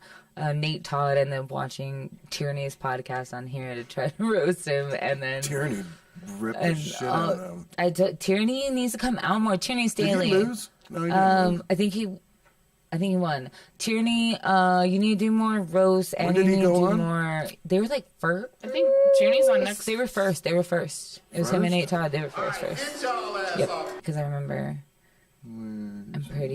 Yep. Nope, there's Yep. Tierney, yeah. That's Todd. Nathan, Nate Todd. you Pretty sure they would if we got to that. You And look Nate super Todd's white, rad. bro. Nate Todd knows my dad from working you look with like him an a bit. all lives matter kind of guy. Jamar you Bond look was my like dad. That's you look like you celebrate January 6th by sending headdress selfies to all your Native American friends. That was a great one. Tier's a great writer. Staley, Can I go? do more comedy. Tierney Staley, you look like you have And Nate's sciatica funny in your face. Side in your face. That shit is painful and debilitating. I would stretch that shit. I would rub it out, bro. And it doesn't Speaking look of like it rubbing out, bothers dude, Tierney. you look- Either one of them. They just look like they're naturals at it. It's true. Yeah, no, they seem they don't know each other at all. Both of them asked me about each other. I have to pee, but I'm gonna hold it. Unless we watch the rest of this and I go pee while you finish the rest of this battle. Well, I feel the same, so I don't. Just know kidding. what We'll you wanna finish up do. in 15 Okay, great. ish. Are you Okay. able to hold it for 15? Yeah. Can you hold it? I We can can each leave at separate times to go pee. I can hold it. They do it on your mom's house all the time. You pee all the time. I can even go to a technical difficulty Actually- screen if you'd like. You know what? I am. Watch the rest of this battle with Tierney and Nate. That bad, huh? Just let's see. Go. Okay, Just rewind it because I gotta think of just stay songs. here and Yeah. You stay and talk to each other. Talk to Hi. the mic right there. Hello. And watch battles. Okay, great. never done Let's watch these battles. All right, we'll watch battles. Okay, wait. That one. You're This that one. one This one right up here. Okay. You're Great. there. Yeah. Wonderful. Thank you so much. All right, get y'all ass off, you guys. Let's see. We'll go to the... Bro, you look like an all lives matter kind of guy. You look like you celebrate January 6th by sending headdress selfies to all your Native American friends. Can I go? I like that one. Tierney Staley, you look like you have sciatica in your face. That shit is painful and debilitating. I would stretch that shit. I would Does rub that it just out. mean that like your face is Speaking broken? of rub it out, dude, you Because look like sciatica you is like used in Rogaine like your as back. a Sciatic nerve, lubricant to Yeah, jerk so off in the that's last like 10 your years. yeah. Face is all You twisted. also look creepy as fuck. You look like if that's MSNBC built a There's a store lot of at a mall, explanation for it would that be joke. called To Build a Predator, and you would be their #1 seller. Jesus, my bad. Everybody. So Tierney Alright, Staley well- is from Farmington, and Tierney looks like a half I'm aborted tagging milk you. steak bathroom right that there. was given birth to in a Let me strip step mall behind between the screen. Aztec and Bloomfield on the way to Meemaw and Peepaw's birthdays for mayonnaise sandwiches. Bro, you are one ugly dude. You look like So you are one from ugly Jackass dude. and Paul Walker after their crashes. Paul Walker after the crashes. I didn't catch that one the first time Or around. should I wait till your man titties stop jiggling? And he won't, so just Okay. You know you Tierney can tell Staley is one cleft lip away His from looking girlfriend's like 14. He was human too fast, hog too hybrid. furious. And dude, I would adopt Too you, but I soon. can't afford the fucking kibbles and bits. I don't know. I like that DJ was putting little Yeah, drops in I those did like funny. how all night he was like on top of his shit. Isn't that Y'all done? DJ, oh my god, I wish I could shout him out right Isn't that now. Josh's cousin? Like, keep talking shit. You know it might be. All right, before we go any further, let me introduce you to the judges. Actually, to my right. This is the unedited version, isn't it? It's okay. We'll talk This after is the though. unedited version. You yeah. look like you It's live like at the skate extra. park still, Nathan. I I'm mean, sorry, but for shit, real. Patty's file. Yeah, Nathan You look found like you my built the skate dad park, from working Tierney. in like open space and whatever trail planning land things. What does that mean? He worked for like the open space, like trail planning at the Bosque. My dad would work with them, and him and my dad have been multiple like 8-hour hikes together and shit, and like just. That's weird. And when he met me and Nathan at the first time at a mic he met, he's like, "This is weird, but I know your dad." That is weird. Then my dad, I told him, he's like, "Yeah, Nathan." And then he went with me to El Paso recently. I was like, "Dad, I'm taking other comedians. I'm taking Nate Todd." He's like, "Oh, I love him. Awesome. Is he gonna be your co-pilot?" I was like, Your dad's so funny. and he's dude. like, so. I went and saw him today. He's a funny guy. Your dad's funny. Okay, so yeah, I think Tierney won. Fast forward it like 2 I'll give it seconds. to Tierney though. Oh yeah, Tierney. All right, everybody, give it up for REI versus Cabela's. He really was. She didn't say that right. But you know Nate Todd works at REI. You have to Yeah, ask but- your Cabela's. She didn't say I'm Jewish, so I was sounded so like gonna give it Ariel. to you, Tierney, and then Ariel, your mics were supposed yeah. to shut off. Anyway, now it's Nathan. Stupid. So I'm Why is Caleb. Courtney Nice calling to me? meet you guys. She won? I muted you. I'm a white dude with a beard. If you can't see me, let's move on. Anyways, they are right. You both are ugly. And I know both of y'all aren't white, but you both sound very white. But I'm gonna give it to Nathan. Hell yeah. This was the best battle from the lead singer from Limp Bizkit versus the lead singer from Smash Mouth, so... It just looks like Nathan eats Limp Bizkits though, so... I am gonna give it to you, Nathan. That was a good Paul Walker joke, bro. I'm gonna take you with a win. All right, So, hey, fellas. everybody, this is I thought Larry. when I said Tierney, it was gonna be a bad Mom, black I'm bitch lonesome. walk up here. So your name is Tierney? Carla had to go Nathan Todd, you look like you are fighting. Like most of the women at the bars, they all have to go to the bathroom together. Girl, things are happening. I gotta go with Nathan. My vote goes for Nathan. Give it up.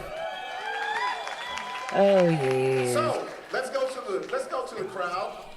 If you when Courtney comes back, what else did you think was good? When Courtney comes back, we'll talk about girl things and girls liking girls. What's up? Oh, here's your girls liking. Oh, Angel. Oh my God, yeah. Pause. Yes.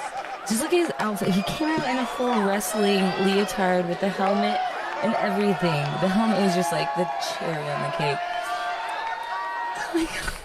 He's all yours, Buck. Right, hold on. Buck made fun of his dick, and later a friend of mine was like, dude, it actually, for flaccid, his dick looked really good.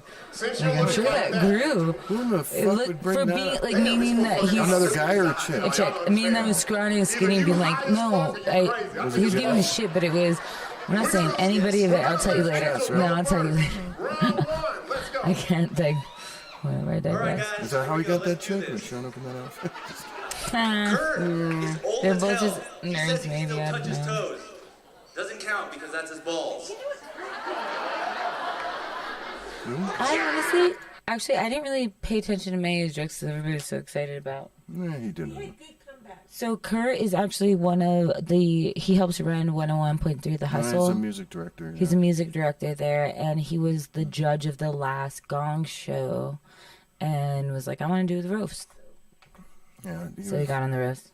He was there at the Ice Cube show. Man, this guy Angel, he has been so excited to have me here, I can tell. Ever since I knocked this guy out at the Gong show 2 weeks ago, I messed up his drug budget for the week.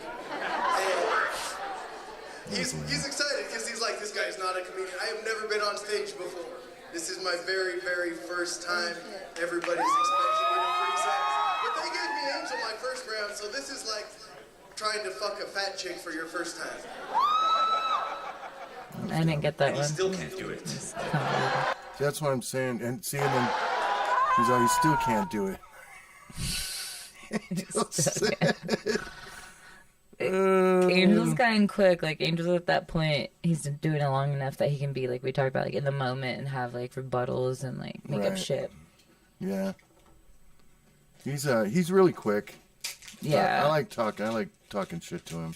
Yeah, no, I love you guys talking shit to each other. You Go know ahead those. and move your mic up, Bill. Oh, yeah. Come back to me. So, we just roast battled. We have 2 more subjects to talk about that we said we did before we have to wrap up here in a minute. We talked about your fiance being supportive of the comedy and all of that. Y'all also are supportive of each other being with other people.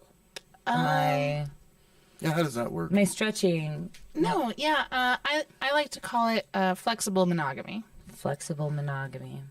And for you, flexible monogamy. And I've told Larry that from couple to couple, it depends on their boundaries how it works. So how, like, if you don't mind me asking, without getting too personal, like, what are the boundaries with that, like, in of itself with you guys? Sure. So for us, really, it's just about like intention and how it would potentially make the other person feel. So, like, when we first started doing this, we first started getting together, and Ian would be on tour for, 2 months at a time, 2 or 3 times out of the year. But I liked us, I liked where it was going, and didn't want to, like, get anything fucked up by, like, making out with a girl while you're on tour. Or, like, that's nothing. But that kind of, over the almost 7 years that we've been together, just kind of progressed. And so it's, if something happens, it happens. If we bring someone home, we bring someone home. It's really just like, we don't talk to anyone. Like, we don't have, we don't have other partners. Right. So it's more of like, not something that you're seeing like a regular other people. It's just like, if it happens once, whatever, cool. And when you say bring somebody home, is the other person in the house when you bring somebody home, or are they participating in, more than like a 3-person thing, or it's called a threesome? Yeah, say, Carla. If they're home, they're participating, and if not, they're not. And for you, like you mentioned, females, is it specifically, like, he's cool with you hooking up with other females, or is males, like, okay too? Well, I haven't, like, really, like... I haven't gone, like, all the way with another dude since I've been with Ian, but I've definitely, like, done a lot of heavy petting, like, done some oral stuff. I've fooled around with other guys, but it's hard. I don't know. But that's just my limit. Like, it's not necessarily him being like, no, you can't. Right, yeah. I mean, I'm sure, like, he's not thrilled, but, you know, like, who's thrilled with, like... And is that something that, like... So how do you deal with that? Yeah. Like, how does he deal with that? Like, is it something you tell him before? Like, you're like, yeah, like, okay, are you setting them up to be like, hey, I like this person, and now I'm going to go after that? Or is it after the fact? And then... Because I don't know how he likes to deal with it. Because everybody has their own love language, their own processing level, their own when they want to know about things. Yeah. So like I said, like, we don't, like, set out, like, oh, I'm, like, gonna go on a date with this person, or I'm looking, like, specifically to go talk to that person tonight. But I have told him, like, I find him very attractive, or I find her very attractive, and he's told me, like, I find her very attractive, or something like that. And so I, you know, when it really is more of a... If it happens, it happens, and we're not mad at each other. Does it happen more for you or more for him? Oh, this is something he's asked. Because I know for a fact right now it happens more for you. Or is it? I mean, I'm saying yes. I'm saying I've yes. seen Sam. pictures of your boyfriend or of your fiance. He's attractive. What are you talking about? I'm not saying he's not attractive. He has a lot of charisma. But his pickings are slim. No, he's incredibly attractive. He's a musician, though. Dude, he gets it. Like, and he's very charismatic. But who gets it more, you or him? Be honest. It's you. Him. Really? Him? Well... Wait, okay, so here's also the other question is who wants to get it more than... It's like a yes and of Larry's, like, who gets it more and who's more sought after, in a sense. Well... If I'm out, I'm really sorry, ladies of Albuquerque. I will hit on you. I will try to make out with you in the Launchpad bathroom. I'm actually a little, I will say, offended that you have hit on most of the ladies around me and not me. And do you know, last night I was straight up telling Mulkey, and I said, Mulkey, you know why I think that is, though? Because I was saying you were having a podcast or whatever, and I was like, we might talk about polyamory. I was like, and we've never hit on each other. I was like, do you know why I think we're the same energy in that world? It's like I see you doing it. It's like we're both the alpha something. You know what I mean? Like we're the aggressor, kind of like. It's you and I competing for this dating pool. Like we both saw Dulcie, and we're like, yeah, well, who's gonna get out first? Oh, my exes? Fuck! What the fuck? Oh, God damn it! Like, sorry, Dulcie. Yeah, Dulcie, you're hot. You know it. I'm not just like putting you down to a level, whatever. Again, ladies say sorry. We're being total creeps. It's great. Let's be creeps. It's fun. So when he's out on the road, is he getting? Oh yeah, that's a good question. Yeah, no. So this whole thing started because he was touring, and so I told him you get one on the road. Just one every time, or just one in like one. What do you mean one? Well, one, like, he can have sex with someone on the road. Like, that's what it started as. Does that happen? Yeah. Okay. Yeah. Like, yeah, when we first started dating, that's what I threw out there as, like, our options. Did you throw that option out because you wanted to, and you were just, like, kind of... Yes. Okay. Yeah, and I didn't want him to be, like, weirdo, like... Oh, I'm gonna lie to her because I, got my dick sucked in Iowa, or like I don't. What was the react? Was that a calm conversation? What was the reaction from him or you when that conversation happened to first open it up? Like, was that like a hey, cool, or like let me think about this? I think he was a little taken aback, just because I don't know if he's been used to being. He didn't see this coming. You being a redhead. Alrighty. Well, did I not see the creepiness coming? You being a bald-headed. Zing. Zing. No, I think he was pleasantly surprised and was like, "Oh, okay." And then the first like tour or two that he went on, like nothing happened, and then he went on another one, and he called me and he let me know, like an hour after it happened. What was your reaction? Well, at first time. I was really excited to hear from him because I hadn't talked to him in like a couple of days. And then he was like, yeah, like, no, super nice, but I just wanted you to know that I did it. Did it. Like, oh. I was excited, and then... Yeah, like, there was definitely, like, a little bit of a drop, because you always want to be your partner's number one, but I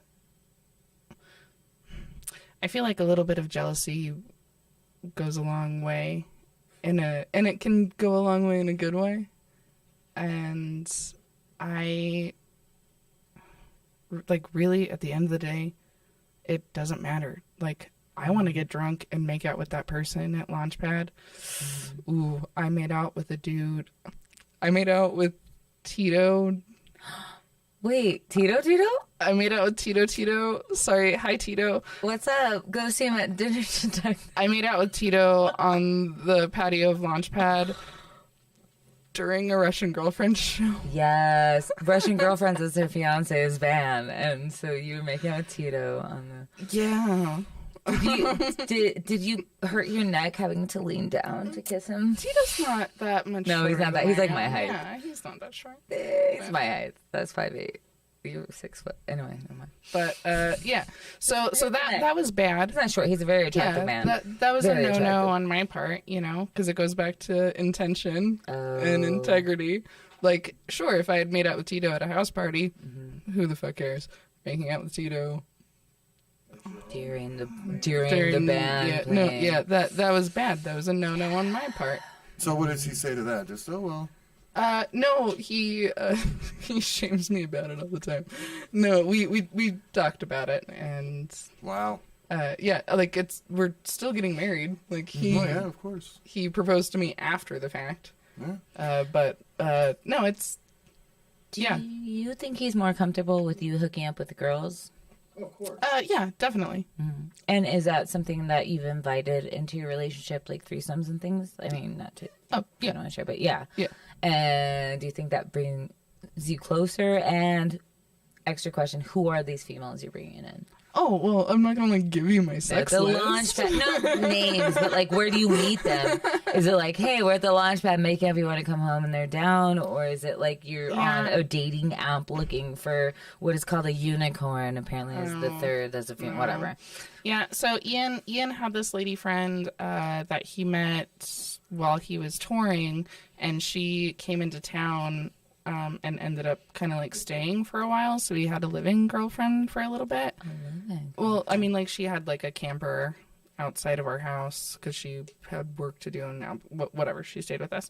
And then one night the three of us were out at like Sister or something, and I saw a lady, and I don't know, just kind of hit on her and asked if she wanted to come home, and she said yes, and I was like, cool, but I have to ask her and him, are you okay with that? And she said, yep. And I said, great, I'll be right back. Like, all right. Yeah, and both of them said yes, and so I was like, cool, let's go. How long is, like, she stayed a minute? You said she stayed for a bit. How long was she live-in-ish girlfriend? Yeah, no, live-in girlfriend stayed for a couple of months. The lady that we met at Sister was just a night. Couple of months? That's like the length of most of my newer relationships, so that's a very strong one. Well, she's a friend, like, otherwise. Do you still keep in touch? Oh yeah, definitely. Yeah. She's invited to the wedding for sure. It seems like you're wise about it. Like, even like I was telling Larry before, it was like, it's not that people don't have the emotions of maybe jealousy or whatever, but they see like, okay, what is this benefiting? Or what is this emotion hurting? Or like, is this really real? Or is my ego getting in the way of things? Or because you want the other person to feel loved, and at the end of the day, it's like, it really is, we're sexual creatures, but if you want to be monogamous and you know you're a sexual creature, then it's more honest to be honest and do that and then be a better version of yourself for your actual partner. Yeah. Than just be like resentful of like, oh, I'm trapped. No. I'm trapped. Yeah, and like we are each other's partners. We don't have any other partners. Yeah, okay. But you know, yeah, like, and that's what I was explaining to you too. Every I think relationship has like what the boundary is. Like, you know, the guy I kind of see who's married, like his wife has a full on boyfriend. Sure. And maybe like one other guy she kind of sees, and he's more in just like casual dating right now. Maybe having a couple that are maybe on the roster of sorts, but it's right. you know, or you know, maybe it's just fun to like go have a like coffee with a new person or like have a little flirty thing. I think I'm finally like, I get it. Yeah, I'm finally at that age and time in my just like recovering from exes and things of that I can do that and it not be like, what's the point of this? Like I can do that and it'd be fun. Just like, yeah, if I never see them, then this is a fun experience. Where before I was like, if this like I'm wasting my time if this doesn't go anywhere. Like I couldn't see the fun in just casual dating, and now I'm like, well, a bit. I mean, I'm seeing somebody else like. A little more. I'll tell you his name after. Wow. I might not have slept in my own bed for the 4 days in the last week. Not the married guy. There's another one that I might have slept in his bed. Is there another one on top of the other one just you the told me two. last Just week? the two. Oh. Just the two. But yeah, I was comfortable. I'm not very comfortable sleeping with people, even one of my exes. We had 2 separate bedrooms and like 4 times a week we'd sleep in the same bed, and then like 3 other ones I was like, I need my space. That is so interesting. We were for like 5 years, and only I guess 3 of this we did this, but we switched beds, or he had his office in his room and his thing, and I had my own shit in my room, my candles and my my cool shit, my vanity, but it worked, and I like that better. And did you guys have opposite sleep schedules, or you just really wanted like your own room? Sometimes, yes to both. Like, sometimes, I mean, he was on tour a lot too, but then when he was in town, sometimes he worked overnight. I wouldn't get home till 4 a.m., and then I left for work at 5:30 a.m. to work at a coffee shop. And then I'd get home, and I'd take a nap, and then he would go to work. It was just like this whole thing. So it was out of respect of our sleep schedules, but then we realized it just worked even when we had the same schedule. I was like, I need my space. We were both weird. Not that it matters. crazy. We were just both like weird Aquarius. We're like, we're aloof. Just, I love you, but like, I'm going to be over here a little bit. But yeah, so I had slept without white noise. Carla's growing without white noise. Slept next to somebody for a full 6 hours without waking up and being like, and like I sometimes can't have somebody holding me while I'm asleep. It's just like this weird, like I don't know, but I felt really comfortable. It's not like, oh, I'm falling in love. I'm just like, I think I'm growing, being able to just be comfortable in my body and around What's people. going on with the married dude? Congratulations. He couldn't hang out yesterday, which is usually our hangout day, but they got Van Gogh exhibit tickets. Yeah, and I guess it was like that was one of the only days they could get him. My dad paid even for an extra thing. And it was like he paid like $80 for each for some extra. I don't even know, but he looked badass. The video seemed cool. So anyway, he went on a date last night with his wife, and he let me know like the night before, like, hey, I won't be able to hang tomorrow, blah blah. So I might see him Saturday, but the other guy I'm seeing went out of town on vacation for like a few days with his daughter. So Let me they ask you both this. have 6-year-old daughter, 5-year-old daughter. If the guy you're seeing now, the one that you cuddled with and you felt so comfortable with, what if he says like, hey man, I really don't feel comfortable you dating this other married dude? Okay. And it came up, didn't it? Because I could tell by your face. No, it hasn't come up yet, but I talked to Amanda, Robert Eister's girlfriend, last night. So, okay, I love Tuesdays... Amanda. Yes. Amanda's my favorite. Hi, That's- Amanda. Love Amanda you. is, like, our fucking comedy ma. Like, she's just, like, almost so nurturing and loving, and you can tell her anything. And she's real with you. Love her. But anyway, okay, so Snowy I was talking to her about this, and we were talking about things. I was like, yeah, I'm cool with this right now, but say like 6 to 8 months, if this is still going on and I still feel really good about this guy that I, is more single and whatever, and he just went through a breakup and it's the whole thing. So I said maybe like 8-ish months. I would if he asked me to be exclusive, I would probably do that. That's not what I asked you. If he was talking about him, like say like. No, if he was not okay with me seeing somebody else, I would say okay, I'll end that. Or would you end it with him and then just continue to go on with your polyamorous life? No, I think it's more likely. I mean, I like the married dude. We get along really well. But if for my future, whatever his relationship goes of things, if it came to a point where it's like, hey, I'm just casually still hanging out with the married guy, and this other guy have a now emotional connection, I would totally end it with the married guy and being exclusive, probably. She has an emotional connection with her fiance. Yeah, and she's not ending with him. If your fiance said, "Hey, I don't want to do this anymore. It's too much." I've seen you make out. I would be absolutely crushed. Yeah, he's my fucking person. He's my soulmate. If he said, "I can't take it," you make it out with Tito. But if I want to end the poly or the flexible monogamy, if he wanted to, like if he was just like, "I can't take it anymore. I've been secretly okay with it, but I fucking can't take it anymore." That's fine. You would end it for him, right? That'd be great. I think that's. What did you mean by when I said? What did you mean by saying crushed? Oh well, I thought you meant like end like everything, like end the relationship, like leave her for somebody else. She's like, I would like my world would end. No, I'm just saying, like if he said, "Look, this has been fun for the last however long you guys have been doing it. I'm 7 done." years. You guys have been poly for 7 years? Well, we've been together for going on 7 years, and this has been the thing for pretty much the whole relationship. Yeah, I mean it's progressed, like it's evolved. Well, then it's never gonna stop. I love them as a couple. I really do. Like I adore both of them, and he's my dude. Yeah. I know he's your dude, He's but a I'm a dude. Yeah, but he's my dude. Okay, I know, but I'm a dude saying that eventually it's gonna get old. How can it get old if you have new stuff available all the time? It's true. Well, we'll get That's you what back I'm on the saying. podcast in a couple more years. And we'll find out. And that's what I'm saying. It's Talk like, to me next week. It's man. like you keep it exciting when you have new news. I'll bring my new girlfriend next week. It keeps it exciting. It keeps next week. If she has a girlfriend by next week, she is. I'm not going to bring her around to you, I guess. The girlfriend will be the guest. One last thing before I do. One last topic before I do a quick wrap up song, which today, there's so many things we talked about where like I don't even. It's always in the moment that I do this. This will be the third one that I make up a song, which I'm gonna try to do. We'll give you times tomorrow. I have 2 written down. I did not give you. What are we doing? What'd you say? I'll talk to you later. Anyway, nothing crazy. One last subject that we wrote down in there. So you're in a relationship and all in that, but let's talk religion. Oh, okay, great. Would you say it's a religion? Would you say you're a Satanist? Would you say? How would you say that? Yeah, no. If I would have to define myself as anything, it would definitely be a Satanist. Really, like, yeah. Because it's really just don't be shitty to people.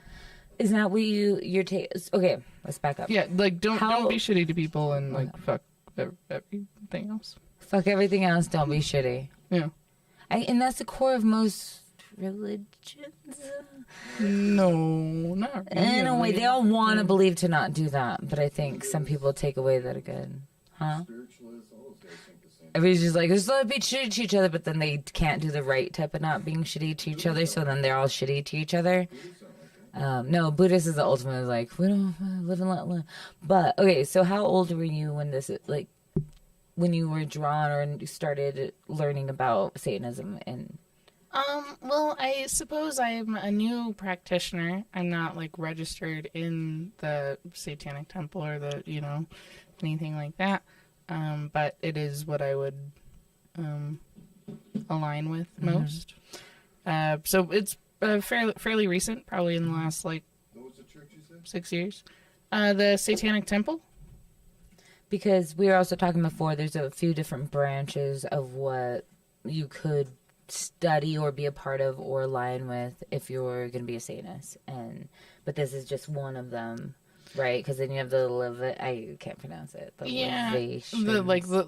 Leviathan, there you go. Those guys. Mm-hmm. It's a bit more like fire and brimstone, like devil, like God. Whereas the Satanic Temple is much more. These are your rights as a human being. This is what everyone is allowed to do. There's, and they fight against. Religious, like, they're the ones that had that documentary about putting up the statue of Baphomet. Yeah, I know about it. Mm-hmm. It was in they put it in front of like a state building or something. Yeah. So I didn't watch the documentary, but it was good. But they also put into like doesn't go down on there. Oh wait, yeah, our religion doesn't believe in hitting children, so they even go into like religious reproductive rights, after school Satan. Yeah, like they want. I said that and it seems so normal, but I'm sorry, I don't mean to like. No, hey, no, after great. school Satan They sounds like a band. Like, they want your children to read. It sounds like a screamo band. After school Satan. They want your children to read. They want people to wear condoms. They want people to be able to worship you gotta whoever they want to worship. You got to be able to get them in government. Yeah. Interesting. Oh, there's a satanic children's big book activities. Yeah. No, I love these guys. Yeah. I am learning so much. Children's Big Book of Activities. Yeah. So obviously, I'm very not involved, but agnostic or satanic I was gonna say, is what. Don't you feel like agnosticism is sort of the same? Not the same. I mean, I'm sure there's more values and things in that.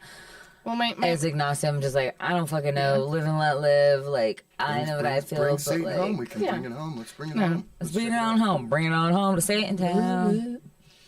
And then, just like every religion, I like to make fun of them. So yeah, as you should. We have to play Yeah, devil. We have to play devil's advocate on here, guys. No, I'm pun intended. So dumb. I just hate all organized religion. I just don't believe in any of it. I get it. You know? Yeah. Do you feel like you're organized? Is there a church here or a temple here? Is there somewhere you can go and worship here? There isn't actually. Sabrina and I have been thinking about trying to start a chapter here in Albuquerque because there's not a chapter yet here in Albuquerque. Where's the nearest chapter? Fuck, Denver. Yeah, Denver. Have you gone up there? I can guarantee there's not one in Utah. Probably Yeah, not. so unless they're really trying to. There's not one here yet, but Sabrina and I are thinking about trying to start one. If I would be down if anyone wants to join, I would be my name's down Courtney to Foster, go. and I will indoctrinate you. Can I do a personal Hello. auditing there of just like my own, just like research, just to like hang out and like not be judgmental, just like soak it up to learn? Yeah, I wanna obviously. do that. I've done that with other like Judaism at one point. I was like, maybe I'll convert, but I really want to know everything about it. And No, then, I don't like, even think the Church of Satan is around synagogues. anymore, is it? I I mean, think it's like an old version of the Satanic Temple. Yeah, Satanic Temple, Church of Satan. And okay, I think we're going back into the emo versus goth thing. Oh, it is what? They're all, yeah. It It's is like a around. family tree, guys. No, it is around. It's There it is right there. Look, they've even got more stuff than what you got. Well, yeah, because that one came first, but like his is more like that's the Leviathan. Yep. Yeah. What was your Fucking stutter again. Sorry. Brian Tickler, yeah. Brian Tickler. Brian Tickler, the tattooer. He, Is that his real name? He was pagan. He was pagan. Like, But he was also poly pagan. Him and his wife were always fucking other you people. with my needles. Can you put Founded a in picture on your butt? 1966. Oh shit! By Anton LaVey. Wasn't LaVey. It's Anton. I said Anthony. Wasn't before. that around when like Mormonism was also created? No, that was No, this further was back. back in 1990 or 1966. 66. Yeah. 1900s. I remember as a kid. You ever watch Faces of Death? They always showed. Looking young. Did you ever see Faces of Death? No, thankfully I never did. They have a section in there of like these church dudes all sacrificing shit. Yeah, Are you sacrificing stuff? What have you sacrificed? my time, my youth. I don't know, man. No, I'm not like killing things. I don't know. Like I killed a plant on purpose once. So there's no rituals or anything like that. Well, that really is more pagan or Wiccan, more ritual based. I mean, don't get me wrong. I grew up with those with that background, so I have like a lot of like witchy shit in my house. But no, like to practice and believe what I'm believing, you just really believe that everyone is their own person. And if you do shitty things to another person, then you get shitty things brought on you, and like just yeah, it's basically like the way you run your life. It's weirdly like Buddhist in this weird way. It's Buddhism, but with it's Buddhism with like a fuck you. Yeah. It's like He's like the punk rock Buddhist. Yeah. That's exactly it. Yeah. Oh my god. That's a good way to describe it. Is your fiance also practicing Satan? No, I mean, like, I wouldn't call myself like a practicer. Like, we don't go to church. We don't read anything. But yeah, I mean, yeah, I say I'm agnostic, but accidentally like a bruja. So. I'm agnostic. I almost like on stage did jokes about how like she's a Satanist, I'm a witch, and like some sort of like comparing that in different ways of. Ian was raised Catholic. Interesting. He went to Catholic school. He was an altar boy. Full on Catholic school? Fuck, wait. Oh, we don't have the phone line hooked up. Whatever, we need to wrap this up. I was like, we could call either him or Mulkey about Catholic school and being an altar boy. Another time, both my parents were altar people. Even my mom in Mexico is slim picking, so she had to be altar boy. Culturally, in a sense, just how like we like the Vita and all that. But raising us in national parks, there were no churches, so my parents kind of started to let go of that and being away from things. And my mom leaving Mexico, they like became more agnostic. And then my mom tried a lot of different religions, but then ended up being more just spiritual of like teacher. I guess more agnostic too. My dad is now agnostic as well. I believe I want everybody's beliefs to be what ends up happening. I guess it's time to wrap it up. Do you have any closing thoughts about anything or anything else you feel like you weren't able to fully get your thought out about? That's a lot of pressure. I'm sorry. I wasn't prepared for this. I'm going to awkwardly tune while you think about it. Women apologizing. Yeah. All right. So let's talk about that. Are you, buddy? Women out there, stop apologizing. I know that you feel like you have to, but you really don't. Because we just hugged each other. We didn't apologize. Yeah. We thanked each other for a great battle. Yes. Ladies just like to touch boobs. Yeah. Oh, I mean, also, touching boobs is awesome. If you get the chance to consensually touch a boob, please touch that boob. Do it. They're all Take that different. chance. Any boob, any size. It's amazing. There was somebody at the show. In El Paso, at Max Downtown. Again, shout out to them. I think it was the host that I hugged that had a big. There's an echo in my mic. Yeah, that was cool. There's a lady with big boobs. Boobies. And she hugged me. And her boobs went between my mind. It felt like fingers linking. It really felt like our fingers are linking because her boob, her one boob went here, one here, and then we hugged and it squeezed them together. It was the weirdest sensation I've never had before. It made me really I didn't say anything about it, but it was really funny. I think it was Leah. You were thinking it. I think it was Leah Martinez, our host, that hugged me, and I was like, oh, our boobs interlocked. It was amazing. It was great. Not even a hitting on her way. It just was like a really new sensation. I was like, never had that. And to be fair, I don't use much, I have underwear and not much padding, but I usually have more. And that one was just a sheer, no padding bra at all. And it was like, oh, we're squishing together. You squish it. You squish it so good. Should I find? Oh, yeah. Ooh.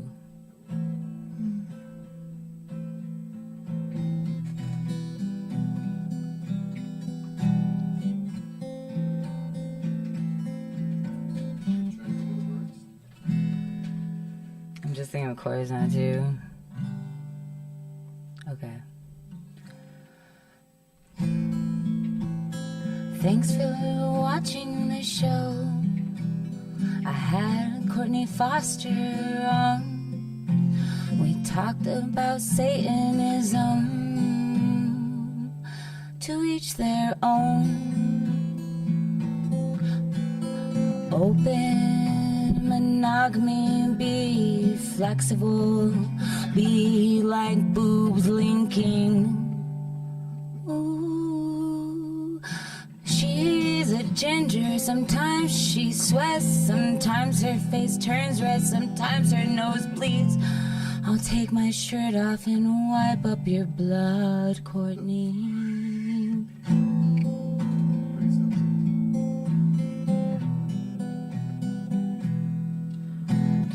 I want to let you know next week we'll have Robert Eister on the show. We tell his girlfriend Amanda everything. She's our middleman who we're not trying to fuck. Believe me, she's cute. I would.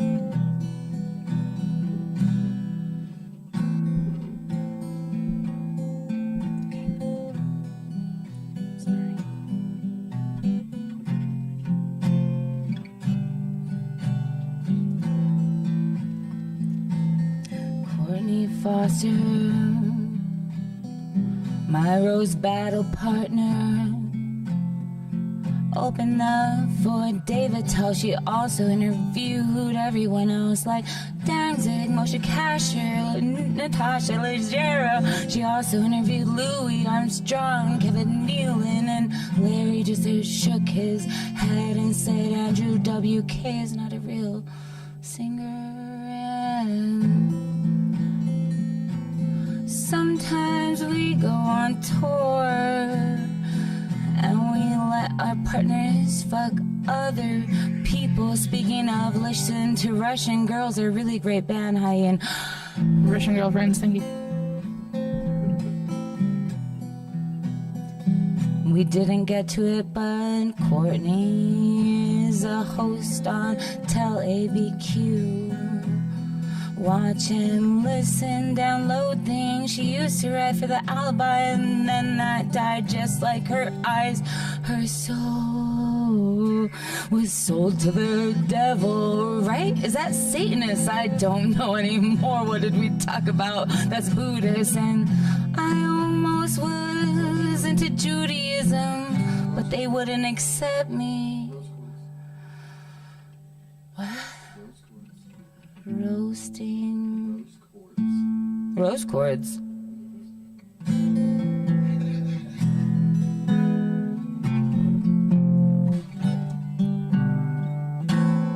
don't have much more to say, but watch Carla V Thinks Out Loud next week, 6 p.m. anywhere, like, streaming, you know, all that shit, share. No? I'm too loud now. That one fell apart, guys, but it was fun. I liked When I hit it, it liked hit it. When I hit it, it hit it. I liked it because it was about me. Yeah. I just got fixed. I was like, just bleed for me. I might be a vampire. Oh, I was going to talk about the Batman, but we didn't talk about that here. He'd be sparkling. It's really nothing. Guys, yeah. That was beautiful. Closing thoughts. High fives. Thank you. Female comedy, I'm glad you're around. I'm glad to get to know and sit down with you. Like I said, next week we'll be back on Wednesday, 6 p.m. Robert Eister is off that day, so he can be here. It'll be a really good one. I love the dude. No, Robert's great. Robert, Yeah, I love Robert. Great writer. He's Great super roaster, funny. great writer. His battle was one of the best. Trip Stelnecki ended up getting, I think, the $100 for best performance between Robert and him. Trip got it. And Trip and I met before the day before the roast battle, met up and like went over jokes, and I felt pretty confident because like, he didn't help me write shit, but both of us like said your stuff, and then I was like, no, you're on point, and he was like, you're on point. I was like, okay, let's do it. So that was cool. And also I would like to have Trip Stelnecki on soon as well. Well, we've been trying to get him on. Yes, and they're scheduling things with that. Also, the other two comedians, Sarah Myers, I want on soon. We still want Tsunami and Zach Bennett and Kendra. I would like to have on separately as well. And maybe Ian at some point to talk about like Albuquerque music and be a touring comedian and more polyamory, as always. You guys just want to talk about sex and drugs and No, I want to talk to him. Yeah, and get That's his the only point. reason why you had me on. Yeah, you're appealing to. Yeah. Well, the only thing I wanted to have you on was for Satanism, but when I found out you talked to Kevin Nealon and everything, I was like, oh, I need to. The hashtags will be great for this. Okay. Satanist, polyamory. No, we need to have her fiance Kevin on. Nealon. Yeah, we need to have Kevin Ian on. Ian's rad. Because remember that married dude said he was going to come on, but He can call in probably. He's talking to his wife about maybe coming on, but maybe doing just audio so that like family can't see. We'll see. All right. Just be anonymous audio. Nice. So yeah, so that's in I'd the rather works. have her But fiance on though. Yeah, I would want Ian on. Do you think he'd come on? He's really talkative. Both of you guys are so charismatic and ratting your own ways. God. Like I said, I love you guys separately and together. So no, Ian's way more charismatic than me. So if you have him on, be prepared. Like Russian girlfriends. He will talk. He will talk. Follow Courtney Foster. Yeah. Russian girlfriends. carlavthinksoutloud.com, carlavasquezcomedy.com, and Carla Vasquez anywhere. You can find me all the time, anywhere. I'm in your face. Huh? When you do the Apple, and you asked Jess again what the cheat code is for that. She said there's a cheat code through Android. Anyway, I love you all so much. Thanks for sticking around. And this is really fun. Appreciate you. See you later. Love you. Love y'all. Bye.